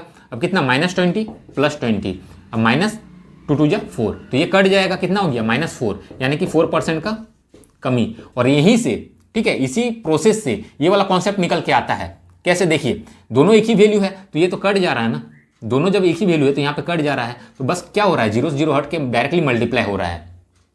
अगर 0 नहीं रहेगा तो ये वाला प्रोसेस नहीं होगा, 0 नहीं होगा तो क्या होगा, एक के इधर पॉइंट देके हम लोग मल्टीप्लाई करेंगे। मान लेते ये 2.4 होता, ये 2.5 होता, ये 2.5 होता, क्लियर। तो एक के इधर पॉइंट देके हम लोग मल्टीप्लाई करते हैं, या 2.5 सॉरी या 25 लिख लेते हैं, ठीक है, 25 करके लिख लेते हैं। तो एक के इधर पॉइंट देते हैं, अब मल्टीप्लाई करते हैं तो हम लोग का आंसर आता है, क्लियर है। या फिर इस प्रोसेस को हम लोग सॉल्व करेंगे तो आंसर आएगा। देखिए 25 रहता तो क्या होता, 25 का कमी फिर 25 का वृद्धि, तो ये तो कट जा रहा है, और प्लस माइनस माइनस हो जाएगा 25 इंटू 25 और डिवाइड में 100। तो देखिए ये तो कट जाएगा, कितना हो जाएगा -625 और डिवाइड में 100 है तो -6.25, मतलब क्या 6.25 का कमी। ऐसा क्वेश्चन में हमेशा कमी होगा, जब दो को वैल्यू सेम होगा हमेशा कमी ही होगा। मतलब समझ में आ रहा है? 2.5 इंटू 2.5 कितना हो जाएगा 6.25 हो जाएगा। क्लियर है? तो इस तरीके से हम लोग डायरेक्टली माइंड पे सॉल्व कर सकते हैं, कब? जब सेम वैल्यू रहे। नेक्स्ट क्वेश्चन देखिए, इसमें दिया गया है एक छात्र ने 4/5 के बजाय 5/4 से किसी संख्या को गुना किया तो गणना में कितने प्रतिशत की त्रुटि हुई। बहुत ही सिंपल क्वेश्चन है। हम मान लेते हैं संख्या 100 है, इसको क्या करना था 4/5 से गुना करना था, लेकिन उसने क्या किया 100 को 5/4 से गुना किया। तो देख लेते कितना आएगा। तो 5 से 20 बार में चल जाएगा, 24 जा 80 हो जाएगा। 4 से ये 25 बार में जाएगा, 25 5 जा 125 आएगा। मतलब संख्या 100 था, इसको 4/5 से अगर गुना करता तो 80 आता, लेकिन उसने गलती से क्या किया 5/4 से गुना कर दिया, जिसके कारण उसका क्या हुआ 125 आया। 80 आना था 125 आया, तो क्या हुआ ज्यादा गलती कर दिया। कितना ज्यादा गलती किया पता कर लेंगे हम लोग, इससे माइनस कर देंगे तो 5 हो जाएगा। 12 से 8 जाएगा 4, तो 45 जो है ज्यादा आ गया। ठीक है, 80 आना था 45 ज्यादा आया, तो 45 ज्यादा आया किससे 80 से ज्यादा आया, तो 80 को नीचे में लिखना है। ये बन गया भिन्न। इसको परसेंट में कन्वर्ट करने के लिए 100 से बस मल्टीप्लाई करिए। देखिए 20 का टेबल में ये 4 बार में, 20 का टेबल में ये 5 बार में। अब ये देखिए और ये कटने वाला नहीं, मल्टीप्लाई करिए। 5 5 जा 25 का 5 कैरी 2, 5 4 जा 20 और 2 22 बाई 4। अब इसे इसको डिवाइड करेंगे तो 4 5 जा 20, फिर 2 बचेगा, 4 6 जा 24, फिर 1 बचेगा, फिर 4 2 जा 8 बचेगा 2, 4 5 जा 20। तो 56.25% का त्रुटि हुआ। ठीक है, तो ये हम लोग का राइट आंसर हो जाएगा। नेक्स्ट क्वेश्चन देखिए, इसमें दिया गया है यदि 270 का x प्लस 25% 240 के x% से 20% अधिक है तो x प्लस 125 का 12% x के 10% से कितना प्रतिशत अधिक है। बहुत ही सिंपल क्वेश्चन है। ठीक है, बस कैलकुलेशन है। इस क्वेश्चन के लिए कोई ट्रिक नहीं होगा, इसको हम लोग बेसिक तरीके से ही सॉल्व करेंगे। तो देखिए जैसा बोला गया करिए, 270 का x प्लस 25%, तो x प्लस 25% को हटाएंगे तो नीचे 100 हो जाएगा। फिर बोला है 240 के x% से 20% अधिक है। कौन 20% अधिक है? तो ये वाला जो है इससे 20% अधिक है। क्लियर है? तो इससे 20% अधिक है, इसका मतलब क्या, ये अपने आप में कहीं ना कहीं 100% है, तो उससे 20% अधिक है मतलब क्या, ये 120% है, 120% है। क्लियर है? तो 120% ये है, तो बराबर करने के लिए क्या करेंगे, इसका 120% इसको करेंगे, तो का मतलब मल्टीप्लाई 120/100। 120% मतलब क्या 120/100 फ्रैक्शन के फॉर्म में लिखेंगे तो ऐसे लिखेंगे। अब देखिए 100 से 100 कैंसिल हो जाएगा, 2 0 से 2 0 कैंसिल हो जाएगा। अब मल्टीप्लाई करिए तो 270x हो जाएगा यहाँ पे, और प्लस है तो प्लस। अब इसको मल्टीप्लाई करने का ट्रिक हम बताते हैं। देखिए कोई भी दो को वैल्यू रहे, जैसे 7 और 9 है, ठीक है, और बीच में 1 का डिफरेंस है, तो क्या करेंगे, बीच में जिसका डिफरेंस है उसका स्क्वायर करिए। तो बीच में किसका डिफरेंस है, 7 के बाद क्या आएगा 8, फिर 9 आएगा, तो 8 आ रहा है तो इसका स्क्वायर करेंगे और -1 करेंगे। तो देखिए 8 का स्क्वायर 64 और -1 63 हो जाएगा। इसको मल्टीप्लाई करना। अब आप बोलिएगा इसको तो हम लोग डायरेक्टली मल्टीप्लाई कर लेते हैं, 7 9 63 डायरेक्टली मल्टीप्लाई कर लेते हैं। तो हम वो मल्टीप्लाई आप लोग को नहीं सिखा रहे हैं, हम बता रहे हैं कि ये जो है, ठीक है, इसको हम लोग और एक तरीका से सॉल्व कर सकते हैं, जिसको मतलब इसका बीच का स्क्वायर करेंगे और -1, तो ये एक ट्रिक बन जा रहा है। क्लियर है? तो इसका यूज हम लोग यहाँ पे तो नहीं करेंगे इतना छोटा वैल्यू में, इसका यूज हम लोग बड़ा वैल्यू में कर सकते हैं। देखिए कैसे, जैसे 27 और 25 है, इसके बीच में क्या है 26 है, तो 26 का स्क्वायर कर दीजिए, कितना हो जाएगा 676, और -1 कर दीजिए तो कितना हो जाएगा 675। तो आप लोगों को कैलकुलेशन थोड़ा सा फास्ट हो जाएगा। ठीक है, तो आप लोग को स्क्वायर भी थोड़ा सा याद रखना है। एक 0 है तो एक 0 हो जाएगा। अब मल्टीप्लाई करेंगे इसको तो 12 4 जा 48 का 8 कैरी 4, 12 2 जा 24 और 4 28, एक्स है तो एक्स वाले को एक साइड कर लीजिए तो कितना हो जाएगा 6750 इज इक्वल टू 288 एक्स, और ये इधर आएगा तो माइनस में 270 एक्स। अब कितना होगा 6750 इज इक्वल टू 18x। अब 18 का टेबल में ये कटेगा, क्लियर है, 375 बार में कट जाएगा, तो x का वैल्यू हम लोग को जो है 375 आया, x का वैल्यू 375 आया। अब क्वेश्चन बोला किया गया है तो x प्लस 125 का 12% x के 10% से कितना अधिक है, तो x का वैल्यू यहाँ पे रख देंगे। अब तो x प्लस 125 का 12% पहले निकालते हैं। ठीक है, तो x प्लस 125, तो x है ये, इसका 125 ऐड कर दीजिए तो कितना हो जाएगा 500 का 12%, इसका 12% निकालेंगे 12/100, 2 0 से 2 0 कैंसिल, 12 5 जो 60, x प्लस 125 का 12% कितना आया 60 आया। x के 10%, तो इसका 10% निकालेंगे, x ये है, इसका 10% निकालेंगे तो इसका 10% कितना हो जाएगा 37, इतना है, 375 है, इसका 10%, तो इसके इधर एक पॉइंट देते ही हम लोग को 10% निकल के आ जाएगा। तो एक इधर पॉइंट देंगे तो कितना हो जाएगा 37.5, इसका 10% से कितना प्रतिशत अधिक है, मतलब इससे ये जो है कितना प्रतिशत अधिक है, तो कितना अधिक है वो हम लोग चेक कर लेंगे। कैसे चेक करेंगे, इसे इसको माइनस करना पड़ेगा, तो इसे इसको माइनस करेंगे तो कितना आएगा 22.5, तो 22.5 अधिक है ये किससे, इससे अधिक है। तो कंपेयर किससे किया गया है, इससे कितना अधिक है 22.5 अधिक है, कितना से अधिक है तो 37.5 से अधिक है, तो 37.5 नीचे हो जाएगा। इसको परसेंट में चेंज करने के लिए मल्टीप्लाई 100 कर दीजिए, पॉइंट से पॉइंट कैंसिल हो जाएगा। अब देखिए 25 का टेबल में ये 9 बार में चल जाएगा, 25 का टेबल में इसको काटेंगे, 25 1 जा 25 बचेगा हम लोग का 17, 25 5 जा 175। अब कटेगा 3 का टेबल में 3 बार में, 3 का टेबल में 5 बार में, 5 से ये 20, 23 जा कितना हो जाएगा 60, तो 60% ये हम लोग का आंसर हो जाएगा। ये क्वेश्चन थोड़ा सा कैलकुलेटिव था, ठीक है। अब आगे क्वेश्चन सॉल्व कर। नेक्स्ट क्वेश्चन देखिए, इसमें दिया गया है यदि 90 में से k% घटाने पर वही परिणाम मिलता है जो 60 में k% जोड़ने पर मिलता है, तो 120 का k% डिवाइडेड बाय 150 के k प्लस 20% का कितना प्रतिशत है। बहुत ही सिंपल क्वेश्चन है। देखिए 90 में से क्या कर रहे हैं हम लोग, k% घटा रहे हैं, तो k% घटाने का पहले मतलब समझ लीजिए। पहले समझिए कि 10% घटाएंगे तो उसका मतलब क्या है, तो 10% घटा रहे तो क्या हो जाएगा 90%। कोई भी चीज हम लोग घटा रहे तो 100 में से घटाते हैं, बेस वैल्यू लेके चलते हैं 100, तो 100 में से हम लोग 10% घटाएंगे तो 90 हो जाएगा। वही हम बोलेंगे कि 20% घटाएंगे तो 80% डायरेक्टली बोलिएगा, क्लियर है। वही हम बोलेंगे 20% बढ़ गया तो 120% डायरेक्टली बोलिएगा, क्योंकि 100 को हम लोग बेस मान के चलते हैं। तो वहीं यहाँ पे k% घटा रहे हैं, इसका मतलब क्या 100 माइनस k हो जाएगा, ठीक है, 100 माइनस k% हो जाएगा। तो ठीक है 90 का क्या हो जाएगा 100 माइनस k%, तो k बाई 100 हो जाएगा, परसेंट को हटाएंगे तो 100 हो जाएगा। पर वही परिणाम मिलता है जो 60 में से k% जोड़ने पर मिलता है, तो 60 का k% जोड़िए, तो k% जोड़ रहे इसका मतलब क्या 100 प्लस k%, k बाई 100 हो जाएगा, परसेंट को हटाएंगे तो 100 हो जाएगा। वही परिणाम मिलता है बोला गया है, मतलब इक्वल है। अब इसको सॉल्व करेंगे तो हम लोग को k का वैल्यू निकल के आ जाएगा, तो 100 से 100 कैंसिल हो जाएगा। यहाँ पे क्या होगा 9000 और माइनस में 90k is equal to 6000 plus 60k। अब k वाले को एक साइड कर लेते हैं, तो यहाँ पे कितना है माइनस 90k, और ये इधर आएगा तो माइनस में 60k होगा, 6000 और ये इधर आएगा तो माइनस में 9000 हो जाएगा। अब घटाएंगे इसको, माइनस माइनस प्लस हो जाएगा, बड़ा का साइन माइनस देंगे तो कितना होगा 150k माइनस में 3000, माइनस से माइनस कैंसिल हो जाएगा, 0 से 0 कैंसिल, 15 का टेबल में 2 बार में 30 1 0, तो k is equal to 20, k का वैल्यू हम लोग को निकल के आ गया। अब आगे जैसे बोला गया वैसे करना है, तो 120 का k%, ठीक है, तो 120 का k% करेंगे तो 120 का k के जगह पे कितना आया 20 आया, तो 20 पुट करेंगे, तो मतलब 120 का 20% करेंगे। क्या करेंगे 120 का k% मतलब क्या 20%, 20 बाई 100 हो जाएगा, तो 2 0 से 2 0 कैंसिल, 22 जा 12 2 जा 24 हो गया। 150k k प्लस 20%, इसको अब सॉल्व करेंगे तो 150 है k मतलब मल्टीप्लाई k प्लस 20%, k कितना आया 20 आया और प्लस 20, तो 20 40% हो जाएगा, 40 बाई 100, तो 2 0 से 2 0 कैंसिल, 15 4 जा 60, मतलब इसको सॉल्व किए तो 60 आया और इसको सॉल्व किए तो 24 आया। का कितना प्रतिशत है बोला गया है, और यहाँ पे क्या है भिन्न है, ठीक है, यहाँ फ्रैक्शन है, मतलब इसका वैल्यू जो है कितना आया 24 आया, और फिर बटा है तो बट्टे में दे देंगे कितना, इसका वैल्यू कितना आया 60 आया, इसका वैल्यू यहाँ से यहाँ तक का वैल्यू 60 आया।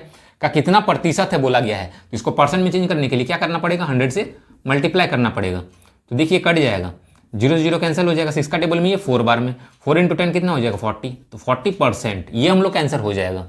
नेक्स्ट क्वेश्चन देखिए, इसमें दिया गया है ए बी और सी किसी निश्चित राशि को आपस में वितरित करते हैं, उनके पास राशियों का औसत 4520 है, ए का हिस्सा बी के हिस्से से इतना % अधिक है और सी के हिस्से से इतना % कम है। तो देखिए यहाँ पे कंपेयर किया गया है, ए का बी से कंपेयर किया गया और ए का सी से कंपेयर किया गया है, मतलब हम बोल सकते हैं ए का जो है बी और सी दोनों से कंपेयर किया गया है, तो जिसका दोनों से कंपेयर किया जाए उसको हम लोग को बीच में लिखना है, क्लियर। और इस क्वेश्चन को हम लोग रेशियो का मेथड लेके सॉल्व करेंगे।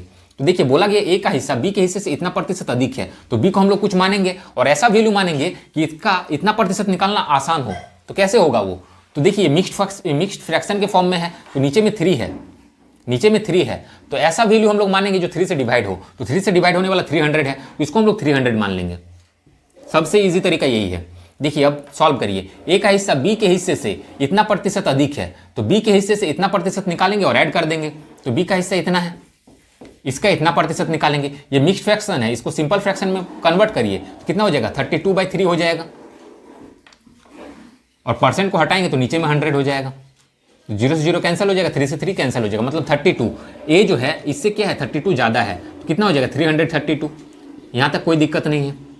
अब आगे देखिए, और सी के हिस्से से इतना परसेंट कम है, कौन, ए। फिर से पढ़िए, ए का हिस्सा बी के हिस्से से इतना प्रतिशत अधिक है, तो ए का हिस्सा जो बी के हिस्से से इतना प्रतिशत अधिक हम लोग कर दिए, और सी के हिस्से से इतना प्रतिशत कम है, और सी के हिस्से से इतना प्रतिशत कम करेंगे, तो सी को भी हम लोग क्या मानेंगे 300 मानेंगे, और नीचे में लिखेंगे, यहाँ पे लिख दिए हैं, इसके जस्ट नीचे में लिखेंगे, सी का हिस्सा हम 300 मान लिए, और उससे क्या है ए जो है इतना प्रतिशत कम है, ये मिक्स्ड फ्रैक्शन है, इसको सिंपल फ्रैक्शन में लिखेंगे तो 100/3 हो जाएगा, और किससे, सी से कम है, तो सी का 300 है, तो उससे क्या 100/3% कम है। 100/3 कहाँ से है, ये आया, ठीक है। इसको सिंपल फ्रैक्शन में कन्वर्ट किए तो 100/3% हुआ, तो परसेंट को हटाएंगे तो नीचे 100, तो देखिए 300 कैंसिल हो जाएगा, 100, तो 100 क्या है, ए जो है इससे कम है, क्लियर। तो 100 कम है तो कितना हो जाएगा 200 हो जाएगा, 300 से 100 माइनस कर दीजिए, इतना परसेंट कम है बोला गया है, तो इसका इतना परसेंट निकाले हम लोग, कितना आया 100 आया, 100 इससे माइनस कर दीजिए तो 200 हो जाएगा।